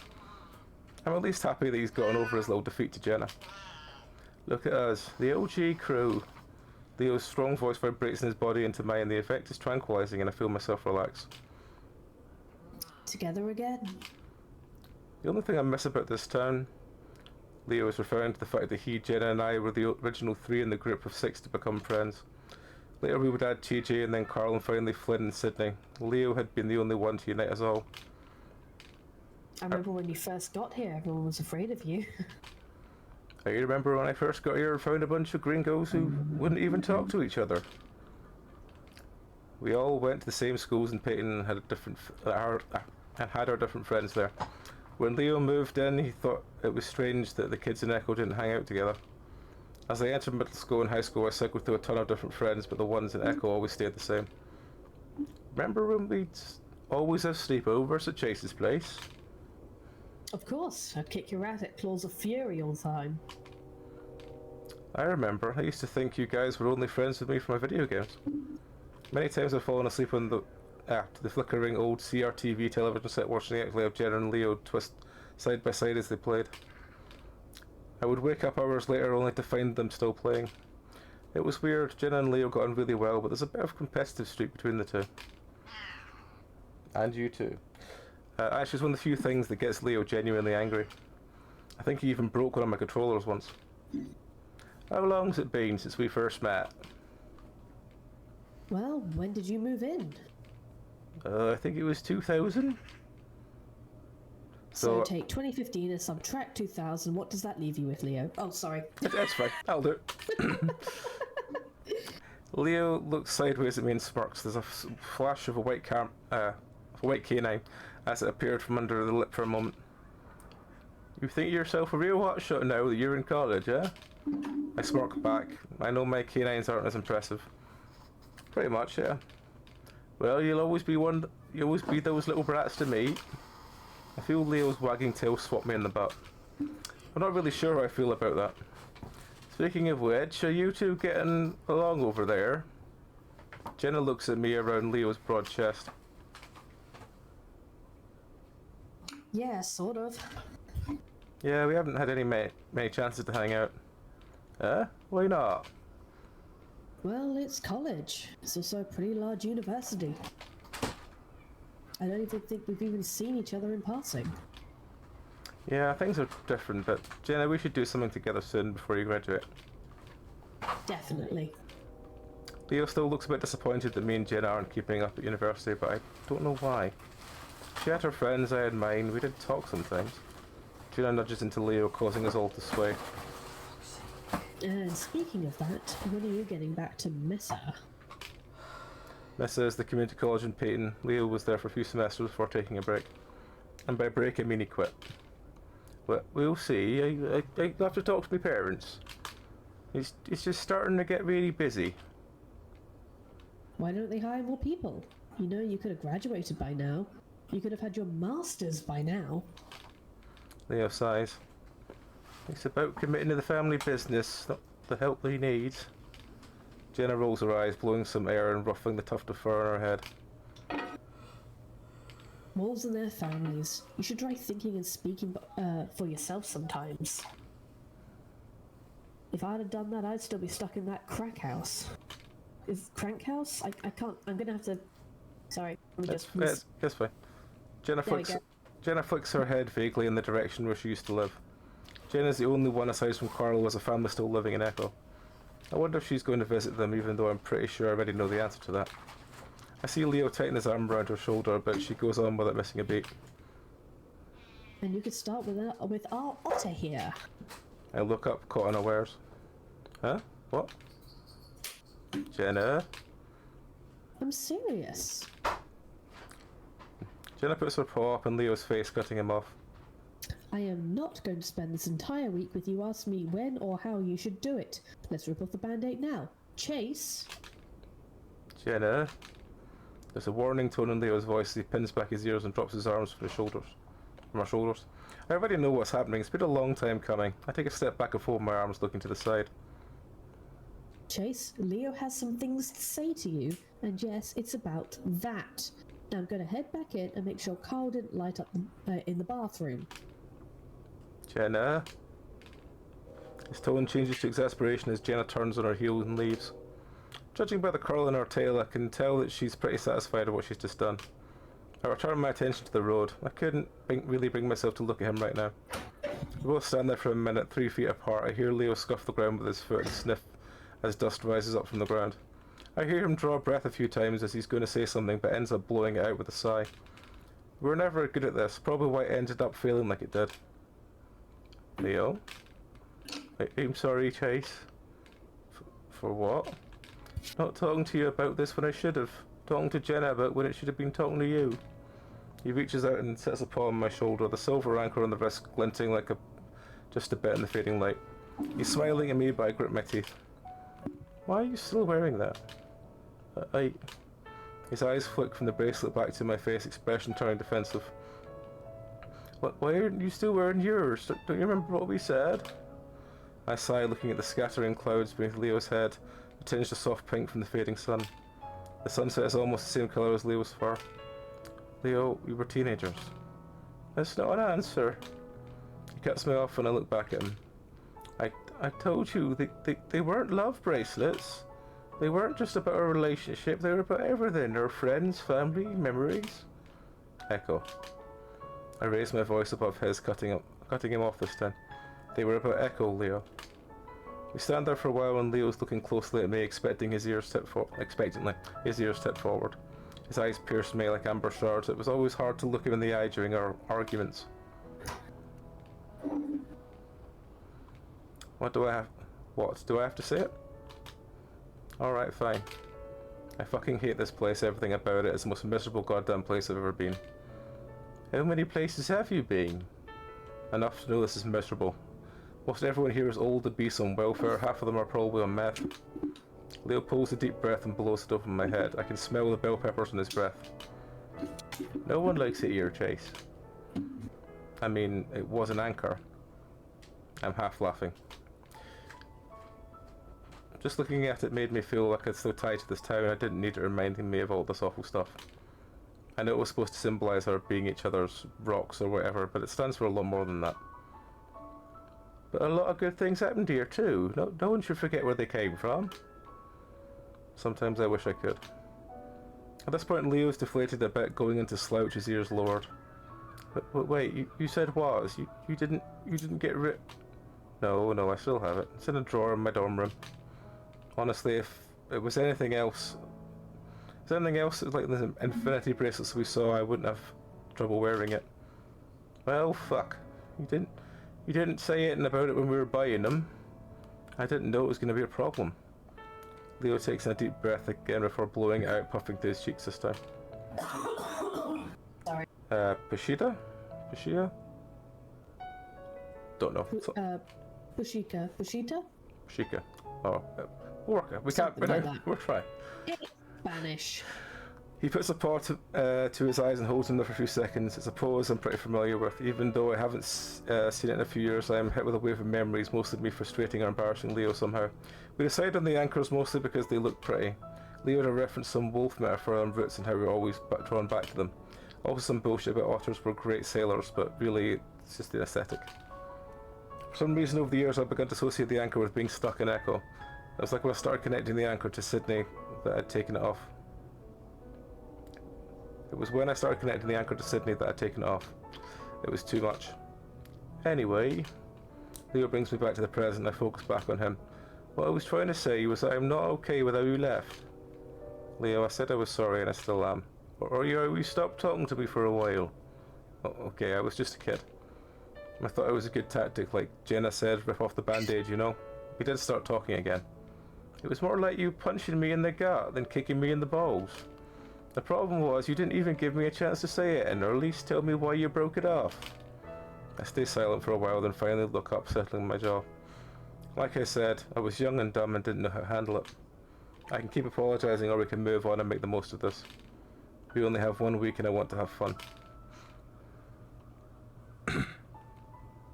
Leo looks to the side, paws on hip as if contemplating, then looks back at me with a smile. Alright, fine, but don't think you're off the hook. I still want to talk soon. Soon, just not right now. I stand there awkwardly for a few more moments, then when it feels appropriate I step in to give him a hug. He takes it willingly and there's a warm and strong. For a moment I wonder where the hell I dumped this guy. Just then someone lays on the horn as they drive past, pulling me out of my reverie.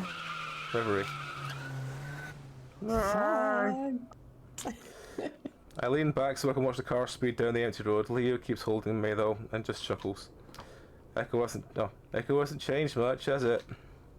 No, it hasn't. As we're saying goodbyes, I remind Leo about the shots I need of the lake. He says he'll talk to the other two about it after they leave. We say our goodbyes for Leo, Carl and Flynn take off. TJ says as usual, we're getting ready for bed while Jenna does some schoolwork. By the time I finish brushing my teeth, I'm grateful to see they're both in bed. I get under the covers next to TJ and lay there for about an hour, staring at the ceiling. Slowly I slide out from the bed covers, careful not to wake TJ. Quietly I slip my jeans on and grab my jacket before heading out the door.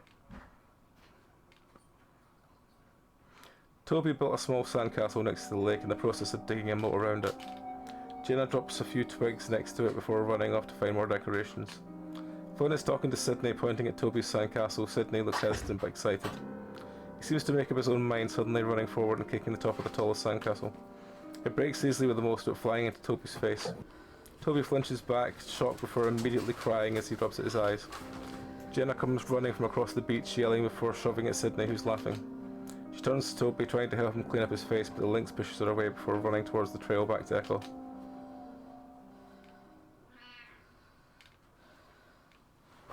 Monday. How are you feeling with it so far, by the way? It's interesting, but it's very much, I think, still trying to do character development. Yeah, it's very much in the we haven't diverged yet, for instance. Yeah. So this is the opening kind of couple scenes to kind of set up the characters. It hints at things, but it doesn't really say anything outright, apart from the crap you need to know. Mm-hmm. I mean, so far there are hints at things that are probably coming soon, like the fact that there's another friend mentioned that's not mentioned in any reunions, which probably my brain assumes is going to be a death or something. But, yeah. It's little things like that. It's setting up the symbolism, setting up the character dynamics, the fact that basically everyone has a thing going on. Yeah. Everyone's got... One second, I need to say something to me. Yeah.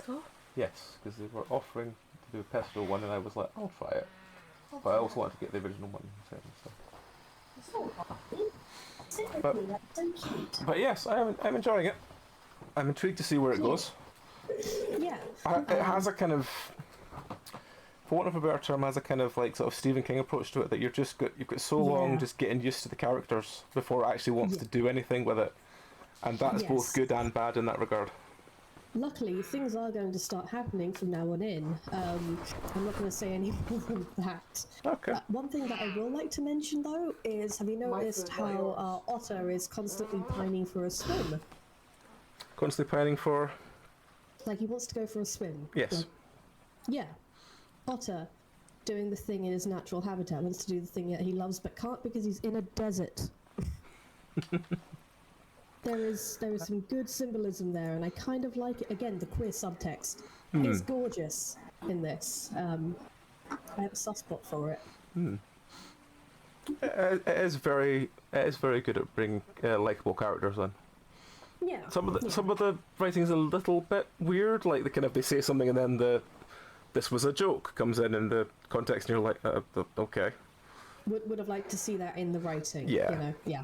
But that's It's a little style things. you get used to, but like, it's not the easiest bit of it. Yeah. I think more it's the character writing and their dialogue that kind of shines the most, you know? All right. Like, you really get a sense of how everyone talks, and I do like that quite a lot. And the music's really good. Most of the time. But it's not being suddenly deafening. Yeah. Yeah, it's not usually like that. All the music from this is actually free music that they got All right. online. Cool. Yeah. All right. Well, we shall carry on then. I just saved so that if we do want to come back for any reason, we don't have to go through the first 2 days again with it. Yeah. I imagine this is actually the perfect point in which to save. Well done. Yeah. I imagine, considering there's only been 2 choices so far, I imagine they don't have. Well, one of them will probably have a lot more effect than the other one. But yeah. Yeah, the choices do diverge things from basically here on in. Right. Okay. Well, we'll carry on and we'll see how we get on. Yeah. So Monday. I think the first couple choices are mostly there to teach you about how it works. While after this point, it does get a lot more story relevant. So. Awesome. All right. So yes, let's carry on with Monday. Yeeya River feeds Emma Lake from the north. Yeeya River. Okay. I love America. It's farther drive from the lake itself, but it does have a few nice clearings along its edges. One of them has a few benches along the rusted to hell public grill that I'm not sure has been used in decades. This is the place that we used to go. As we're unloading Leo's van, we decided to get a B-roll of the lake right away. It won't have much of a presence in its packet. In the packet. Yeah, my brain was looking, going, is packet the right word? In the packet. So I think I'm going to just narrate over it later. The actual lake is a few minutes walk from here. It's a bit difficult navigating around the sagebush, and I know I'm going to have to check it for ticks later. By the time I reach the lake, my friends are pretty far behind me. Thank you, Kat. My friends are pretty far behind me, hidden behind a few bends and hills. I'm getting uncomfortable with the idea of me holding this camera while I navigate the terrain. It probably would have been better if Leo had just parked the car next to the reservoir when I got out to film, but I guess that wasn't. I guess even that still wasn't okay. Hey Lewis, how's it going? There's a large square of paved ground next to the parking lot now, several benches and a row of brand new grills. Several lamps have been erected around the area too. Leo was right up at the town trying to turn the reservoir into a recreational spot. I can actually see a few jet boats skimming through the water, leaving long trails of white behind them. Hi, going not bad. We are just reading through the visual novel Echo. By the Echo Project. By the Echo Project, which has been good so far. So yeah. There's even what looks like a feline of some sort fishing in the shallows. It would explain why the motel is still in business.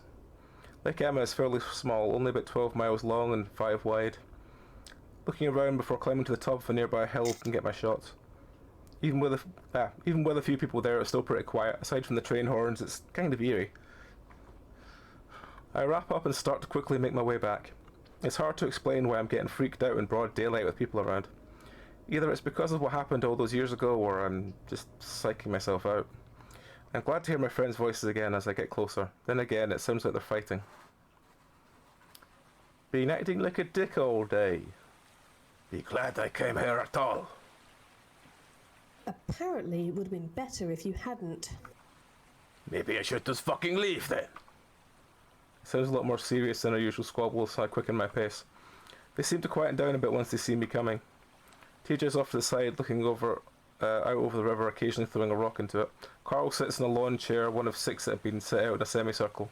He has his chin on his fist and lazily stares at me. Jenna and Leo both stand next to each other, looking at Flynn, who's got his back turned, rummaging through the cooler. Hey, what's wrong? Leo sighs. Nothing. You get your film? Yeah, I got it.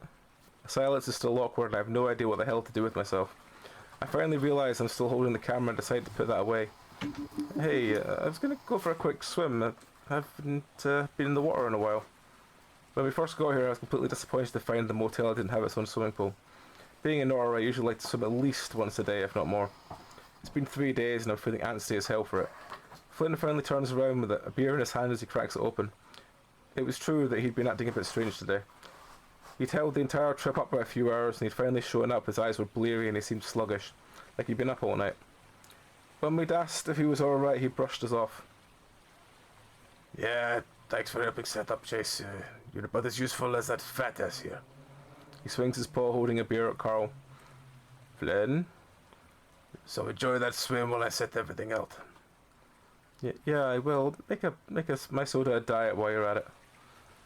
I've had it with Flynn. He's souring the trip with his need to be an asshole. Go fuck yourself. I ignore him as I strip off my shirt and head to the riverbank. I pat TJ on the shoulder as I pass him before slipping into the water. We're currently in the middle of the drought that's been lasted the past 3 years, so the water is low, only about 10 feet at its deepest. It's enough though, and God, it feels good. It's spring, so the water is pretty cold. I swim back and forth a few times before finally diving in. Eventually I settle in, drifting to the bottom, laying and gripping onto the rocky floor as I stare up at the shimmering light above me. I feel the gentle current run over my body. It's nice to be away from all that tension above me. I feel isolated, alone, and for now that feels good. Only I could... the music actually playing? I can't hear it. Hang on. I can't tell. I can't remember if there was music in this scene or not. Nope. No, there isn't. Oh, there is music! This time it's wired as music. Ah, I think that might have been a bug earlier. Okay. So yes, there's a little bit of ambience being played. Only I could really come down this deep, the others not being able to hold their breath as long or being too little. I remember when we were younger, we would give the others rides around the lake, able to swim for nearly half a mile and back. Even Flynn, the asshole, had done it a few times. It was the one skill I had I was proud of, even if it was inherent to my species. It still made me somehow useful, or at least different from everyone else, in a good way. I'd always felt like the odd one out in the group, as strange as it sounds. Where everyone else had a strong, distinct personality, I was just average. Sometimes I wonder if they were just friends with me because we all had to be when we were younger. This whole trip had kind of forced me to think back on all the memories I have of this place and my friends. They were always doing the cool things, being different, while I just sort of blended into the background. Even then I wanted to do something, to stand out somehow. That's what I'm trying to do here, I guess. It's been about 7 minutes and I only know that because it's about how long I can hold my breath. I decided I should go back up and help out, so I slowly let myself float back up towards the surface, trying to stay in the same spot. When I surface, it's pretty quiet. For a second I wonder if everyone is just gone. Of course, that's ridiculous, and as I come over the embankment, everyone's there. Predictably, Flynn didn't get my food out, so I go to the cooler and grab a sandwich and soda before sitting in the empty chair next to Leo. Apparently it was a good idea to bring lawn chairs, considering the tables looked like they were covered in years worth of bird shit. How was the swim? His tone is bitter and salty. He's not in his usual grumpy but good-natured mood. He's genuinely unhappy. What the hell was his deal? Amazing. I'm gonna have to come back here again sometime during the week. You lizard people don't understand. You hardly ever need water. It always scares the hell out of me when you're down there that long. Nope, the wrong voice. Always scares me the hell out of you when you're down there that long. I'm built for it. Remember when you'd give us rides? That was fun. Remember when you'd always scream like a girl when Chase would go out too far? Oh wow, I remember that now. Hey, I never really liked water. Anyway, Chase would do it on purpose. He knew I didn't like to go out past a certain point. Carl looks at me. You know what was really cool when you said you'd take us down for a dive? Oh yeah, Chase was like our own little submarine. I'm starting to get the otters are swimming clowns vibe again. Still, I kind of enjoy the attention. We get you to take us to the bottom so we can look for treasure. Leo makes air quotes around the last word. And you know, we probably would have found way more stuff if you guys hadn't been dragging me down. I remember when... Are we really fucking talking about this? Everyone turns to look at Flynn. His voice is low and dangerous. There's a chill in the air because we all know what he means. I was actually feeling pretty good about it to this point, like we crossed the bridge being able to talk about it for once. Apparently we hadn't. Flynn? No, I'm serious. Do you think it's okay to fucking talk about this when the lake is just a quarter mile that way? You know what, Flynn? I think we should. Isn't that part of the reason why we're here? No. If that was the case, we'd be over there. But we're here. And why is that? Everyone is quiet for a moment. I think TJ shrunk into his chair, staring hard into his lap. Flynn, we came here because Chase needed footage. Change comes across Flynn, his face darkens and everyone senses it. Flynn turns to me and takes some sort of effort to not flinch back. The music's getting loud again. Yeah, I might have to turn that down a little. Where the Lord of the Land approaches. Welcome, Raiders. Welcome, AJ. Hello! Yeah, and why is that, Chase? You got to put that in your fucking documentary? Let's turn the music down a bit more. But yes, welcome in, AJ. How was your stream? Just get this before we move on.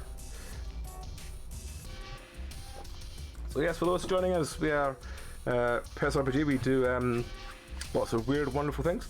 Today we are doing, me and Rowan are reading through a visual novel together. It's Echo by the Echo Project, which is a psychological slash like Lovecraftian horror. It's really, really good. But it is a furry dating sim, so, you know, put a heaping tablespoon of salt next to that and cry a little bit because this will break your heart. So we have mostly just been doing character development, I think, to this point, to be quite fair about it. But I think the horror is just about to properly start. So Yeah, I'd recommend saving now, by the way. well, after this conversation, you mean, or now? No, now, yeah. Just take my word on this. Okay. Yeah. Hang on. Wait, what? Okay, sorry. I thought for a second that said 2008, and I was like, wait, what? Why is that there? But no, it's this time. It's the time. Yeah. Right.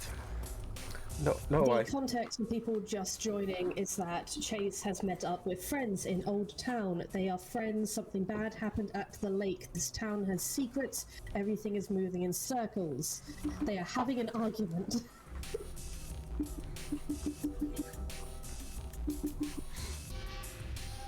I'm sorry, AJ. Well, I'm sure next time you do it that I am not doing. The reason we started this hill is because I couldn't get Rowan for late tonight, so we thought we'd start this one early and try and get a good chunk of it done. But yes, we'll carry on and we'll see how we go on. Emma's Lake is an important part of Echo's history. I just what? Flynn raises a brow ridge at me. I finally just lower my eyes. This was a stupid fucking idea. Sorry, Sorry. Twitch up. You know what, Flynn? If you'd been a little more open, tell us what's on your mind, we'll be able to avoid a lot of this kind of stuff. Oh yeah, you want to know what's on my mind? Flynn swivels and marches up to Carl. Alright, let's start with you. You're fat, lazy, no motivation, no future. What the hell are you planning to do with your life? Sit here, waste away an Echo, mooching off your parents until you're dead. Carl stares back at Flynn impassively, though he hunches in himself a little bit further. Flynn, don't do this right now. And you think you're better than everyone else. I can tell you, you think everyone at Echo is trash. Just because me and the others haven't left, you think we're lower than you. Just because we don't have an education, we're a bunch of retards. Yeah, well, you left your own fucking family behind and you won't even say goodbye. You know what's even going on with them right now? What they're dealing with? Yeah, real fucking hero you are. You think? Stop it, Flynn. An unquestionable leader. We would have been friends without you, wouldn't we? Wouldn't have been friends without you, would we? That's why you brought us here, right? So we could all bond. Or wait, was it just because you wanted to get into Chase's pants? Leo's ears fall flat. Probably. You've been a mess ever since he left, so let me be the one to tell you. It's over. It's fucking unhealthy. You're obsessed with him. Slowly his head turns to me and I brace myself. And I can't imagine why. You, Chase, have the personality of a fucking rock. I wish you could see yourself. You just sit there like a creep, watching everyone, weighing everything what we say. And I don't even think I caught the way you stare at all of us, like we're objects to be collected. What, are you just planning to cycle through all of us for sex?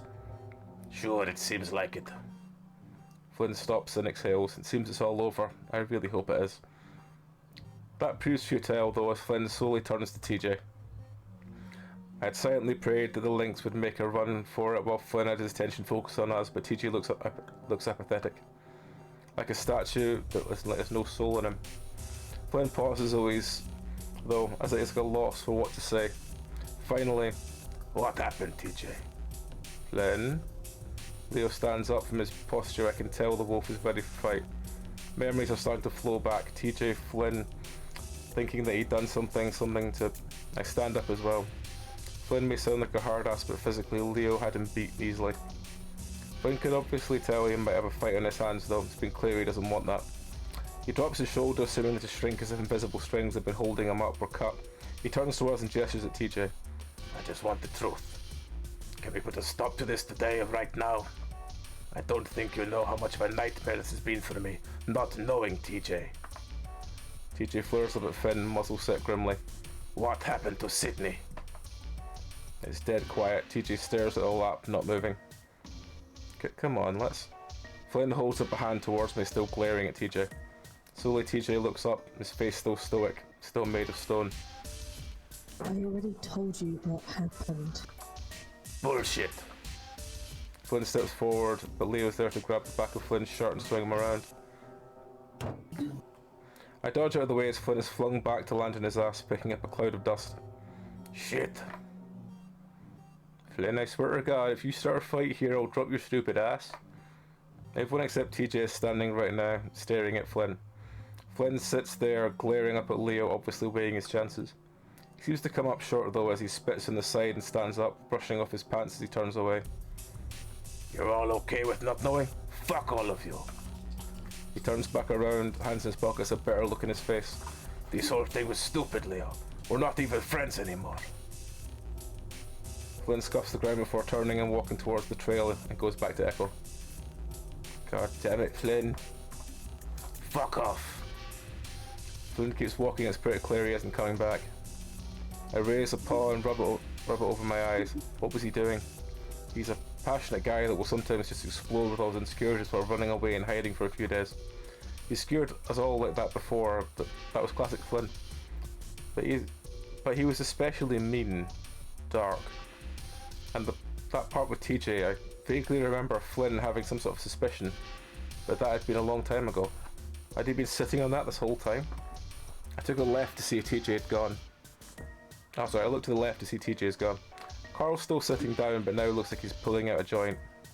Leo's walking off down another trail, cursing while Jenna follows him. I stand there next to my chair, undecided. Choices. What do you want to do? Because that was a lot of information thrown out in roughly 5 minutes. It was. Now the options are, I imagine Find TJ will probably lead to something. Going after Flynn might get some more information of the Sydney character. Following Jenna and Leo might get something, but I'm confused why the two of them have gone off, unless they're also going to find TJ. And Carl's... Leo went off to kind of scream in a bush, basically, and Jenna's gonna try and sit with him. That's...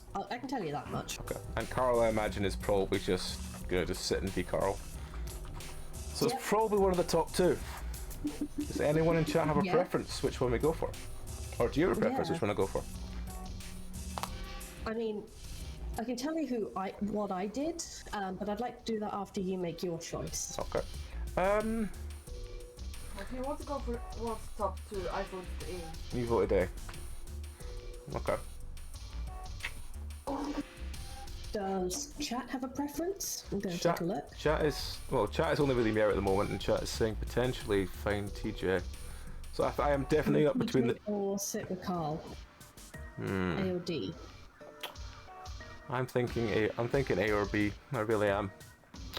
Yeah. I kind of think that because of his character, I think because it's a choice no one will really make, I'm tempted to go with B. Just because of that's more likely to get some actual like blunt story out. Yeah. So let's do that. I look back at Flynn as he winds his way down the trail towards the road. I sigh angrily, starting towards him. Chase, I wouldn't. Someone's got to talk sense into that idiot. He just thinks he can get away with this shit. You know how he is. I keep walking. He's moving pretty slowly, so it's easy to catch up with him. He's got his hands jammed into his pockets as he walks along, his head down. Hey, Flynn. He jerks his head up and looks back around at me. He's chewing on a toothpick, which he promptly pulls out of his muzzle. The hell? What the fuck are you doing, Chase? Go back. Go back. Yeah, right. You think you could just walk away from me after saying shit like that? He stops walking and turns around to fully face me. I step right up in front of him just a few feet away. He looks me over and for some reason I can see a smile threaten to crack his face as he tries to keep it hidden. Yeah? And what you going to do about it?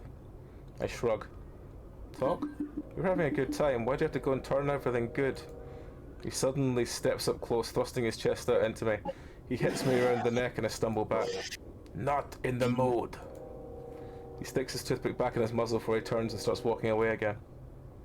Go back to the river so you can talk about how much an asshole I am. What? I watch him go for a bit. I'm not too worried about Flynn actually beating me up. I'm annoyed. I'd annoyed him pretty badly before, but he hadn't actually hurt me, at least not maliciously. On top of that, he'd have Leo to answer to if he ever did anything like that. And he knows that how that would end up. Still, he did look pretty angry when he stepped towards TJ.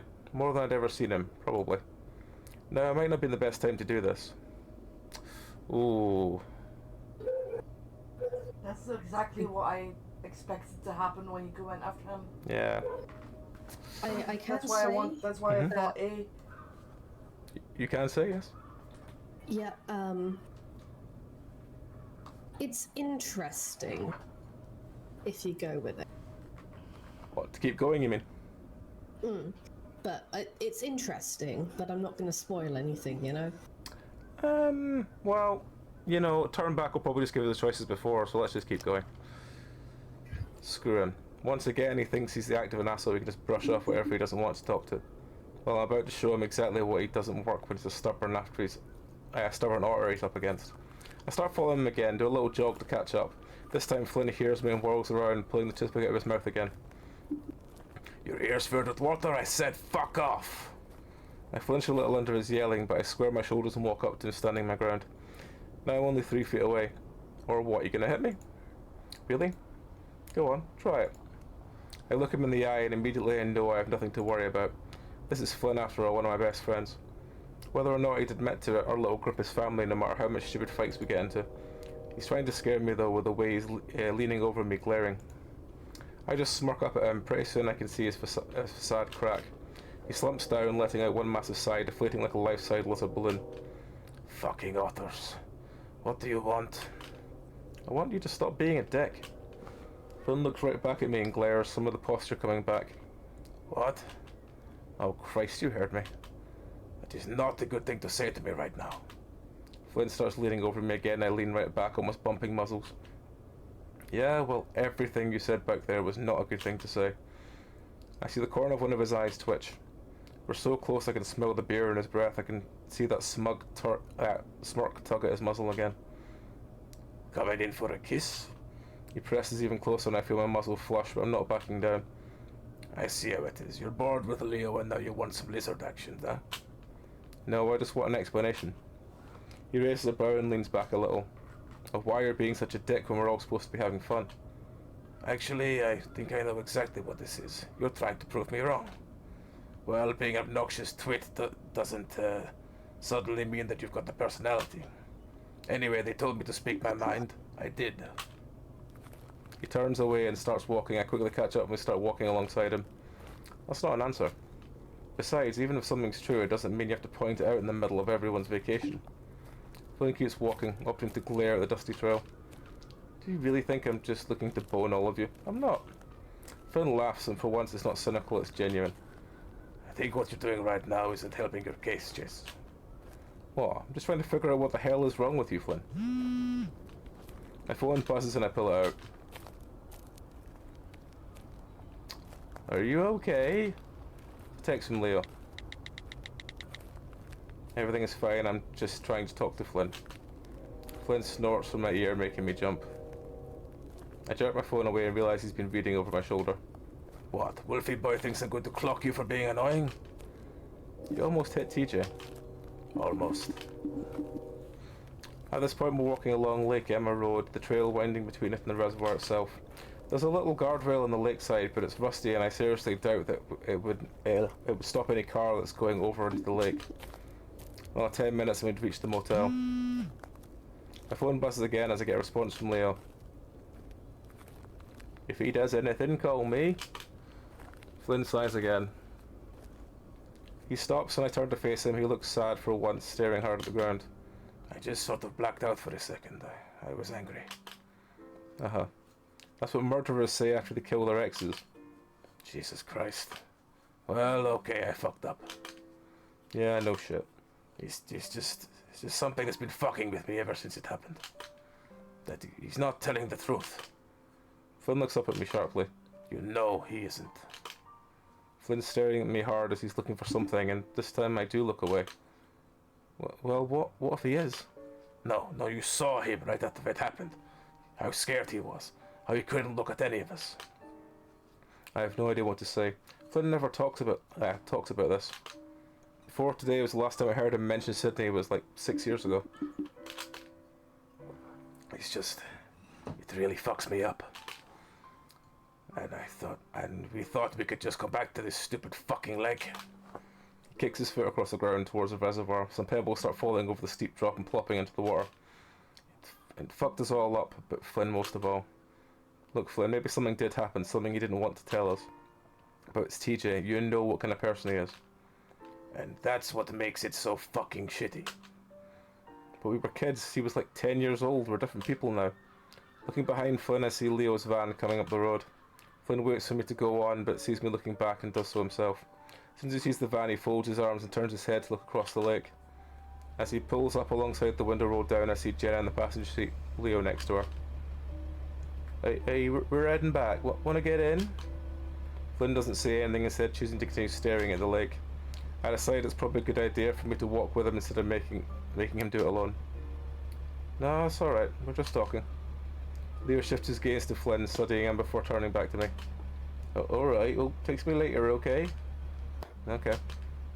Window rolls back down, the van pulls away, kicking up some dust from the roadside as it does. I turn back to Flynn, who's still looking at the lake, chewing slowly on his toothpick. That's when his stomach growls so loudly it almost made me jump. I snort and Flynn fixes me with a glare. What? I didn't get to eat. Neither did I, which is your fault. Flynn grunts and keeps walking up the trail towards Echo. The town's windows and rusted signs glinting in the desert haze. I skip up alongside him. Hey, why don't we go to the diner? It's just a few minutes away. Flynn grimaces. I can't eat that shit anymore. What? When's the last time you ate there? A few years ago. Why? What do you eat then? Flynn laughs. I go to Peyton where they actually have grocery stores. Oh, okay. A few moments of silence pass before Flynn speaks up again. I guess it wouldn't hurt to eat there again, for old time's sake. As we walk into the diner, my senses are assaulted by nostalgia. Everything looks and smells the same, but from faded patched stoves and the smell of burgers and fries. Out of habit, I start walking towards the corner booth, the one we always used to sit at. Where are you going? Huh? I look back at Flynn, who's standing near the counter looking ready to sit on one of the stools. Oh, come on, Flynn, those are uncomfortable. Besides, it'd be easy to talk. Some of the patrons are starting to look up from their meals. Flynn looks around, clearly embarrassed, and shoves his hand into his pockets, making his way over to me. Fine. I slide into the booth into my usual spot with the right hand side. Usually Leo would sit next to me. Flynn sits opposite me, leaning back, eyes half open. Tired? Yes. I wait for him to elaborate, but he doesn't go on. Up late? Flynn reaches out and rubs his eyes. Yeah. The long breath he takes in before he says that tells me he's starting to get annoyed, so I drop it. Luckily, that's when Janice, the old dinner waitress, comes to our table. Oh, it's Janice. Chase, my goodness, what are you doing here? Hi, Janice. Just doing a school project. Oh, really? What happened? I wonder what sort of schooling might be here for you, huh? I'm actually just getting some kind of film of the town. Flynn's covering both his eyes with his hands now as if it's going to make him invisible. And you, Flynn? Can't say I've seen you at all recently. Flynn makes a low grunting sound, not taking his hands away. Janice keeps talking though, unfazed. Well, anything you'd like to drink while you're deciding on your meal? Water. Chase? Oh god, that's a lot more choice than I realised. Jesus, All of them are so American. they are, Can someone actually explain to me what the hell root beer is? I don't know what it is. I don't know what root bear is. I'm sure someone I will always explain it hear something. about it, but I don't know what it is. I think it must be some kind of ginger beer-like thing, but I really don't know. Do you know what root beer is, man? Yeah. Like strawberry shake as well? Like, is that just a milkshake? I think so. Because I don't know what either of those are, and I'm Root not beer supposed to the float, cork what is industry. that? So let's just go water. What is it, sorry? It's root beer with like ice cream floating. No Scoop of strawberry ice cream shake? Why would a drink have ice cream at the top? Sugar. I'm so confused. Did you just say why and it just got the response sugar? Yeah, Brilliant. basically. Brilliant. Yeah. What is root beer then? Do you know what root beer is? It's a drink. Never been particularly clear on that one. Root beer never quite took hold here. No. So it's a mostly American and Caribbean sort of. Okay, is it actually alcoholic? No, you can't. However, you can get out. It's like over here. I guess it's probably comparable to ginger beer. It might actually be American ginger beer. I'm gonna Google this. It might I'm googled it as well. Alcoholic and non-alcoholic root beer. Like you can get alcoholic and non-alcoholic ginger beer. Yeah. Oh. It let might me- actually be ginger root beer. I think that's what I think. Same A thing. sweet North American drink traditionally made from using the root bark of the sassafras tree. Well, Okay. Well, I googled it and the top answer was, what is root beer called in the UK? And it says the equivalent in the UK is dandelion and burdock. And I'm like, I don't think Americans Dandelion are. and burdock. I don't think Americans are Okay. drinking dandelion and burdock. Yeah, that's the equivalent in the UK is a dandelion and Right. burdock kind of thing. But yeah. Yeah. Just, I don't know. Very weird. Anyway, Yeah. that's still another side tangent. We'll get back to the story. So I just went with water because I was like, I have no idea what to go for. Yeah, yeah. So it's Janice. Oh, sure thing. Flynn does not move his hands at this point and looks at me. His expression is odd, like he wants to say something. I look back and raise my brows, but he just shuts his muzzle and looks out the window. Alright, I'll be back with you. I'll be right back with you. As Janice moves on to some other patrons, I look back at Flynn. Were you going to say something? Flynn shakes his head, folding his arms at the table and hunching forward. No. Somehow his mood is even darker than it was earlier. I sigh, frustrated. It's so damn hard to understand Flynn. His mood swings are absolutely ridiculous. I lean back and fold my arms, scowling. What? You know exactly what I'm trying to be. You know exactly what. I'm trying to be friendly here. Flynn shrugs, a bewildered expression on his face. I don't know what to say, Chase. It's been a shitty day. I don't see anything and just look out the window, like Flynn. Again, there's a tense silence between us. I just listen to the clatter of silverware from the other people in the diner along with the old rockabilly music playing over the crackly speaker. Finally, Flynn sighs. I decide That's his signature expression, like Carl's shrug. Sorry, I just like I said, it's been a shitty day. It's fine. That's when Janice brings over our drinks before taking a notepad out for our orders. Alright. Alright, what'll you have? The tuna melt, onion rings. Uh-huh, and you, Chase? Oh god. I don't know. Well, I can't eat any of those. Yeah.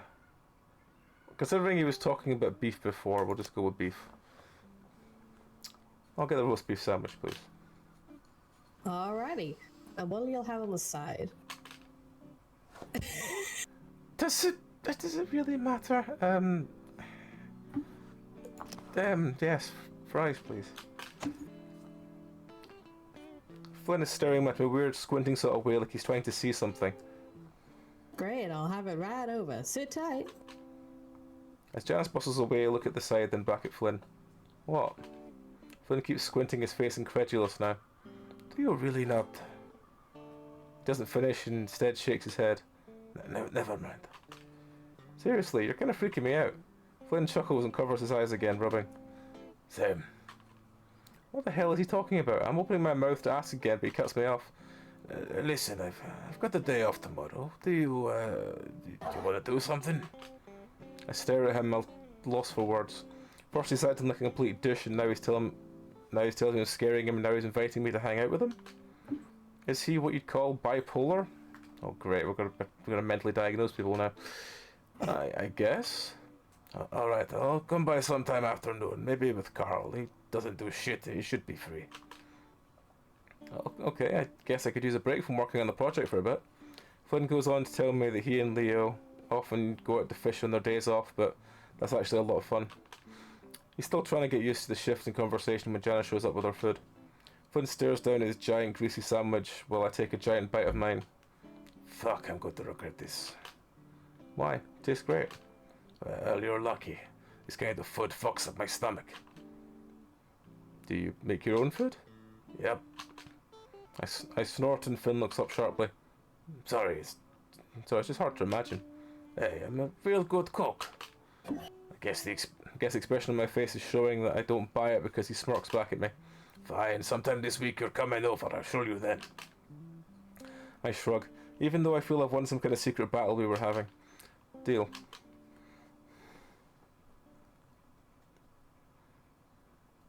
Flynn pulls me over rocks and boulders. I stumble along trying to keep my balance. Flynn's insistent, though almost angry. We reach over the edge of the lake and he throws me down. I stare at the wet sand and back up at Flynn. He points and tells me to dig. I start digging. I don't know what I'm looking for, and I ask, but Flynn doesn't say anything. Water keeps filling the hole. It's hard to keep sand from sliding back in. Finally I reach in deep and someone grabs my paw. I stare at that for a long time. Oh. I don't like that. Tuesday. Also, I will happily tell you now that that fight scene was the route-taking part. Alright. What do you mean? It's basically the whole thing where you pick which one you're going to flirt with, essentially. Mm-hmm. Doesn't really feel like it. That's sort of the point. Ah. Yeah. So congratulations, you're on Flynn's route. Woo! This was the last one that got added to the game after the main creator, the main writer, had to take a break after finishing one of them. So Flynn's route and Jenna's are actually written by a different person than the other three. Ah, okay. Yeah. So what one First did you... one done was Leo. I did TJ, Ah. which was the route that the guy needed to take a break from. Oh, I should have done that one now you say that. I will say it's slower paced than the Flynn route. It's a lot more slow building of psychological horror rather than... Flynn's route tends to go into like the meta sort of horror. It's interesting. It's a very unique route. Okay. Oh, we could always go back at some point. Carl's one is more haunted house kind of vibe. And Jenna, from what I remember, is like a psychological horror. Like kind of monster kind of horror. Okay. Monster movie vibe from what I remember from it. Well, we'll And Leo goes straight into the I don't even know how to describe it.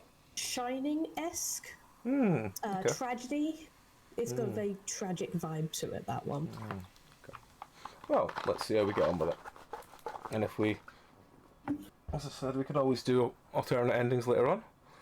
Yeah. Yeah. Carl. How's this look? Carl dangles the lure in front of himself, bouncing it around. Flynn squints at it incredulously. Pretty sure his muzzle would be hanging open if he didn't have a toothpick in his mouth. Jesus fucking Christ, Carl, what is that? What? Carl has tied the spinner in a giant ugly knot, the string sticking out every which way. This is why I told you to fucking wait. I guess Carl got impatient and decided to tie his own lure while Flynn helped me with mine. Flynn takes out the knife from his pocket and takes the spinner from Carl, snarling. I'd throw this away if I didn't have so fucking few of them. What is wrong with you, Carl? Carl shoves his paws into his pocket as he watches Flynn struggle to get the knot fixed. I don't see what the big deal is. It's attached, isn't it? He looks at me and grins, shrugging his shoulders. I shrug back. You made it so fucking big it's not going to spin right. Flynn's muttering angrily under his breath, squeezing his forearms to his chest as he tries to keep his fingers steady. Carl rolls his eyes and looks over me and grins. Why we gotta fish with these when we got a otter with us? I'm willing. That's not the point. Flynn almost growls, prodding and poking at the messy knot. It's about relaxing and how Chase is gonna relax swimming around the whole time. He finally seems to get the handle on the mess and starts tugging out line. And how am I going to relax with you fucking everything up? The line finally drops away from the spinner. That's what I get for bringing a pothead along. Hey, I'm straight right now. Flynn snickers. You sure about that? Carl rolls his eyes again. Ask Chase. I sit on a rock and slowly reel in my line, watching the spinner glisten under the water. Why are you asking me?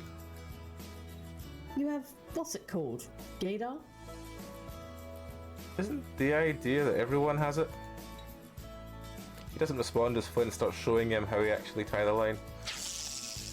I come up empty and cast the line out again, listening to the clicking whir of the reel before the spinner lands with a plop in the middle of the pond. I was wondering where Flynn would go to fish, since we wouldn't go to Emma, obviously. Turns out he and Leo found this pond 20 minutes outside town, deep in the wilderness. Unsurprisingly, no one comes here, which is why Flynn says fishing is good. There's definitely something calming about being out in the middle of nowhere, especially with the repetitive motions of fishing to keep you occupied. Finally, Flynn's showing Carl how to cast, and the ram launched the spinner out almost all the way to the other side of the pond. Careful, idiot. If you get snagged at the other end, I'll whip your ass.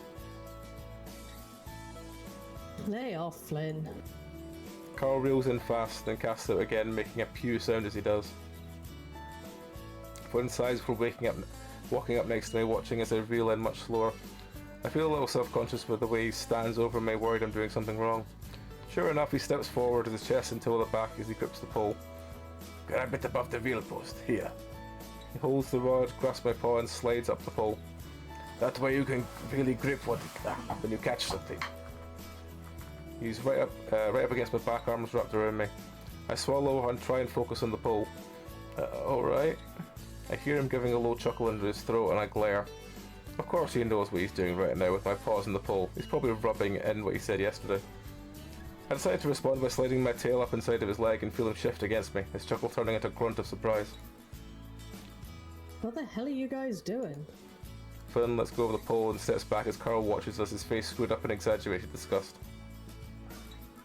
Showing them how to fish. Now it's your turn, fatty. Carl pauses on his reeling. It's not like we haven't done this before. Plus, I don't know, I don't want to feel your cloaca on my ass. Too bad. I focus back on fishing, still feeling a little warm from the close encounter I just had with Flynn. I'm a little angry that you try that, especially so soon after what happened. I try to focus back on how relaxing the motions are, swooping the lake clockwise as I cast out again and again. If I really did want to catch a fish, though, I'd be swimming in the water right now. It really isn't hard to do. I've done it several times when I was younger in the reservoir. Of course, the less relaxing, since you have to actively search for the fish rather than just sit placidly until one bites your lure. I've never killed one before, though. Careful, Carl. I wince and look at the side, seeing Flynn covering his head and ducking as Carl's lure bounces and swings around above him. Did I? Yep. You didn't let go of the fucking button. Carl shrugs and begins to swing his pole around, trying to unwrap the line from the pole. Well, if you weren't right up against my tail, you wouldn't have to worry about that. I'm trying to show you. Kapew! Carl launches his lure over the pond so far that it almost lands on the opposite bank. It does, however, wrap tightly around a branch sticking up from the fallen log in the shadows. Fucking believable. Aw, shit, He starts tugging and pulling, trying to get it untangled from the log. No, stop. You're going to have to walk around the edge and get it. What? There's a fucking cacti on the edges. No way in hell.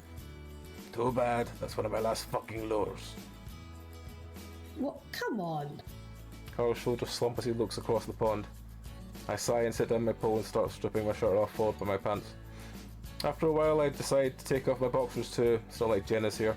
It takes him a while to stop arguing, now with the plural form of cacti, and I realise I'm now nude. Chase? I'll get the damn lure, just stop arguing. Just want the excuse to give a little striptease, huh? Oh. Shut up, we've all seen each other naked. I do try and angle my hips away so they can't see my balls and cock. Which is hard to do considering I've got a pretty bank to wobble over. I manage it though, and pretty soon I'm sludging through the thick mud. Careful, I don't know what the fuck's in there.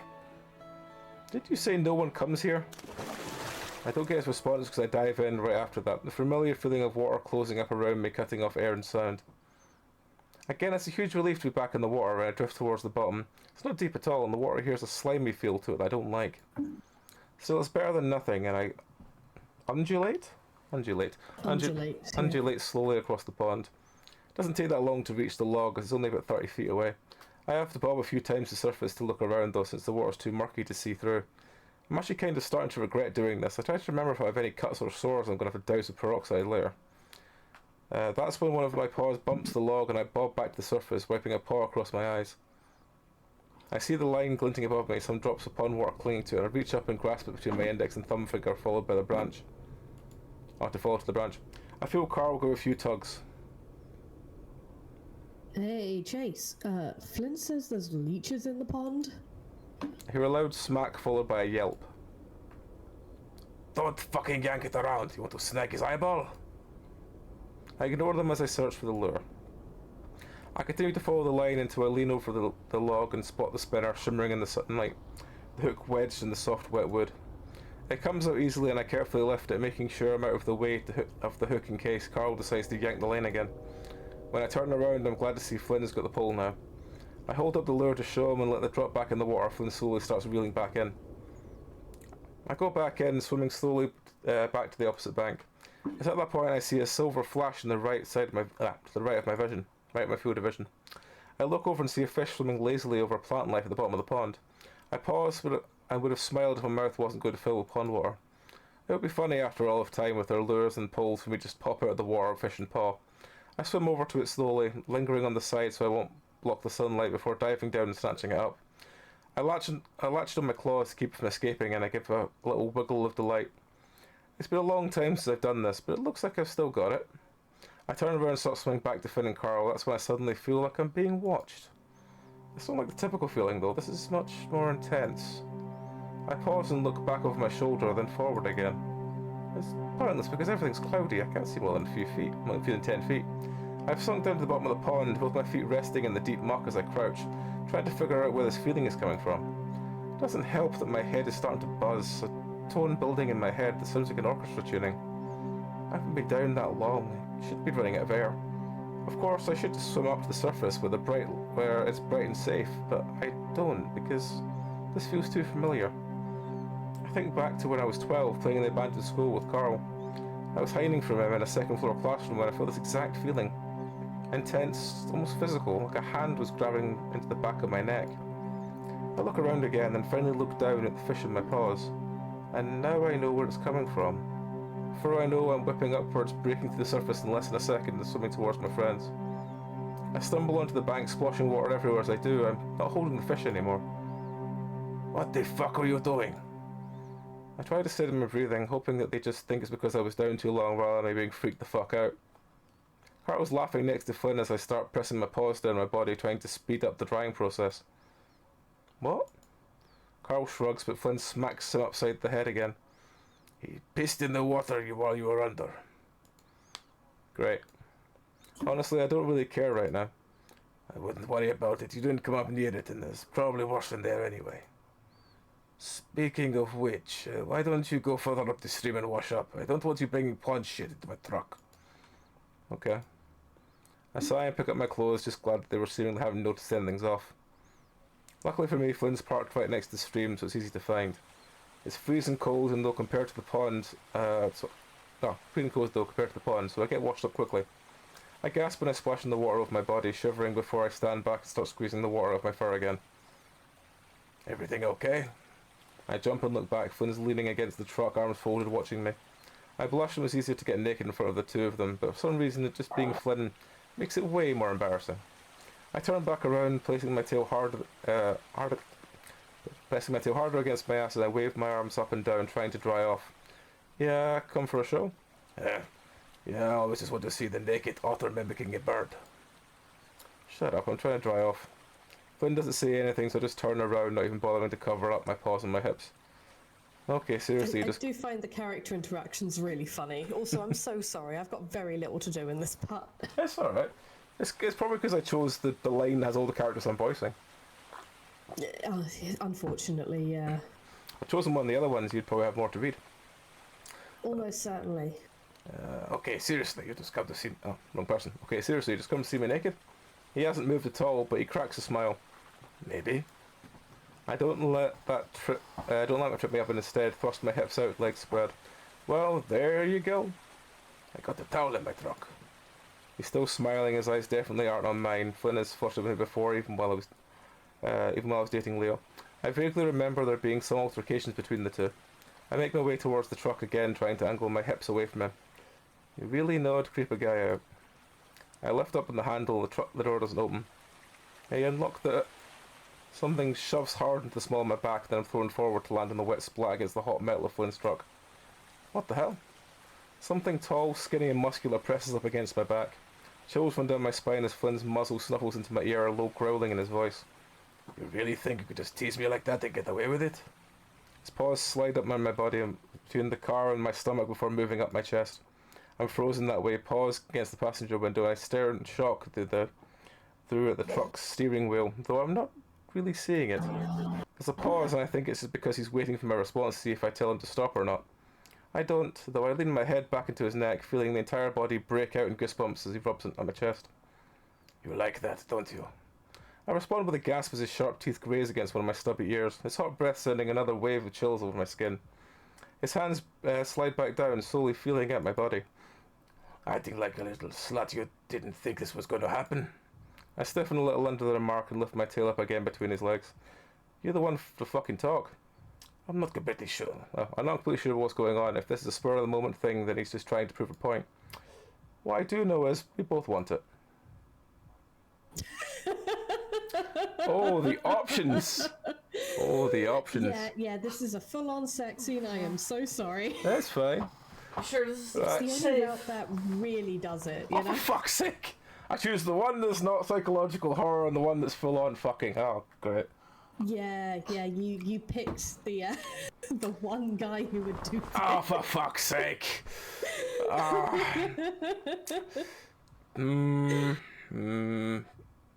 Anyway, chat sites, tell me which one I'm doing. Don't mind. I'm tempted just to say let him do the fucking work. I don't fucking fuck with it. Again, it's queer. It's written by queer creators. Let's let him do the work. Flynn's not too bad with his hands. I want to see what he does. Flynn pauses for a second. So he's having second thoughts, but after a while he goes on. Damn, you're fucking hot. He rubs my stomach, which I suck in after keep from whimpering as his fingers tease at my belly button. I like skinny guys. It's just a natural part of being an author. I can tell you don't work out. Hey, I still have to keep in shape. I swim. I can't go on as he breathes into my ear again, making me gasp and lean my head back, biting my lip. Sensitive ears, huh? Finally, he gets into my lower stomach and pauses, waiting again for my response. Again, I don't say anything. Again, pushing my butt back towards his crotch and thighs. One of the pinky You fingers. shouldn't be here. You're a minor. You telling your cat they're not allowed to listen to this? Yeah, I've got headphones on, but like she is only 12 weeks. But she's come over. One of his pinky fingers prods gently at the top of my sheath. Oh, great, we're trying with sheath, we're that kind of thing, are we? Suddenly, he lets go from cupping my stomach to cup my balls, pushing my furry sack up against my body. I gasp loudly, eyes wide. I feel his sheath filling up as his thumb prods at my nuts. There's something mind-blowing, bizarre about having one of these sheltered friends groping at me like this. It's got me all kinds of confused. 3 years ago, just before I left... That's an underestimation. 3 years ago, just before I left, this would been insane. No way in hell would I have been okay with it. But now, something about the time we've been apart has made all of this okay. And incredibly hot. I think not about having some sort of release over the past few days, this has something to do with it. Flynn suddenly lets go, grabs me by the shoulder and turns me around roughly. Once my back is pressed firmly against the truck, he grabs my wrist and pins them up by my head. With my body fully exposed, he looks me over, hungry look in his eyes. I just stand there, feeling vulnerable under his gaze, especially when he gets to my junk. Which I get harder just with him looking at it. His eyes flick back up to mine, I look back at him and give him a smirk. Flynn sneers back and suddenly his head dives in. I have just a second to gasp before I feel his muscle around my neck and I freeze, first standing up all over my body. Flynn genuinely undulates? I've never heard the word undulates before. Yeah, it's not a word I would use. Anyway, Flynn gently undulates his head, getting his teeth past the thick fur on my neck to prick at the skin underneath. I stare at the sky, mouth hanging open as I clutch at his chest, feeling the chuckle past his pecs as he keeps me pinned. Then he presses his thick, strong tongue through my fur and teases at my flesh, pressing the pulse in my neck. My knees go weak and I sag against the truck, letting out a loud gasping whimper. This spurs the lizard on and he lets out another chuckle, doing it again, clearly wanting me to make more noise. How the hell did he know my weak spots? For some reason I started to wonder if he talked to Leo about me. That often brings up all kinds of complications I don't want to think about right now. I shove it to the back of my mind. Besides, I know Flynn's weak spots too. Flynn brings me down my right paw from position against the window, which is fine because it's starting to fall asleep.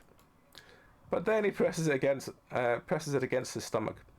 He's warm and soft as leathery skin hide sliding smoothly along the muscles of his belly. It's clear he doesn't have to work out either, but I'm okay with that. I press against him and he gives a slight huff through his nostrils. Then he starts to slide my paw lower past the waistband of his pants, under his boxers. I can't see what's going on, since he's still got his mouth though against my neck. That's when I feel something hot and smooth against my fingertips. I grin, feeling mischievous. Wrapping my paw around Flynn's rock-solid member, I give a brisk, smooth pump. He moans, practically melting over me now, his muzzle in the crook of my neck, and I think I feel him, drooling down my back. Shit, It's so frickin' vulgar. It kind of crosses a line from everything into just creeping dread all over again. Shit, you must have been a handful for Wolfie boy. He's not the type to easily submit. Flynn's right. Leo was a stubborn boyfriend, in and out of the bedroom. With a lot of coaxing, I could eventually get him to see things my way, but that hardly ever happens. I had a lot more energy as a teenager, more zest, I guess. It's hard to explain, but over the years I've just become more, well, exactly what Flynn's accused me of being. Personally, I just chalk it up to growing up. But right now, I do sort of feel like my old self, and that's kind of incredible.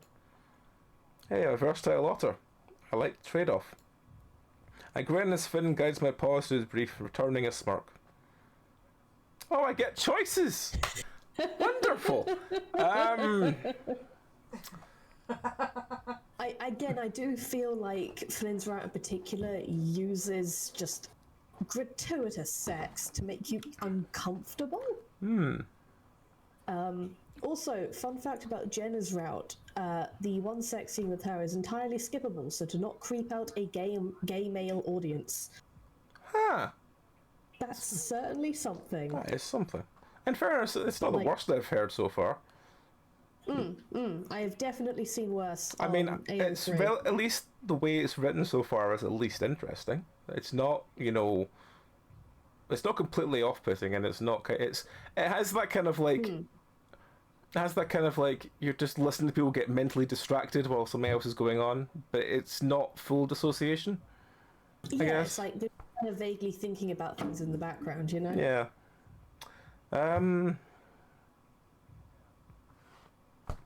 A, B, or C, meow. Don't look at them. Just tell me A, B, or C. I don't know. Fine, we'll tease his soft spots again.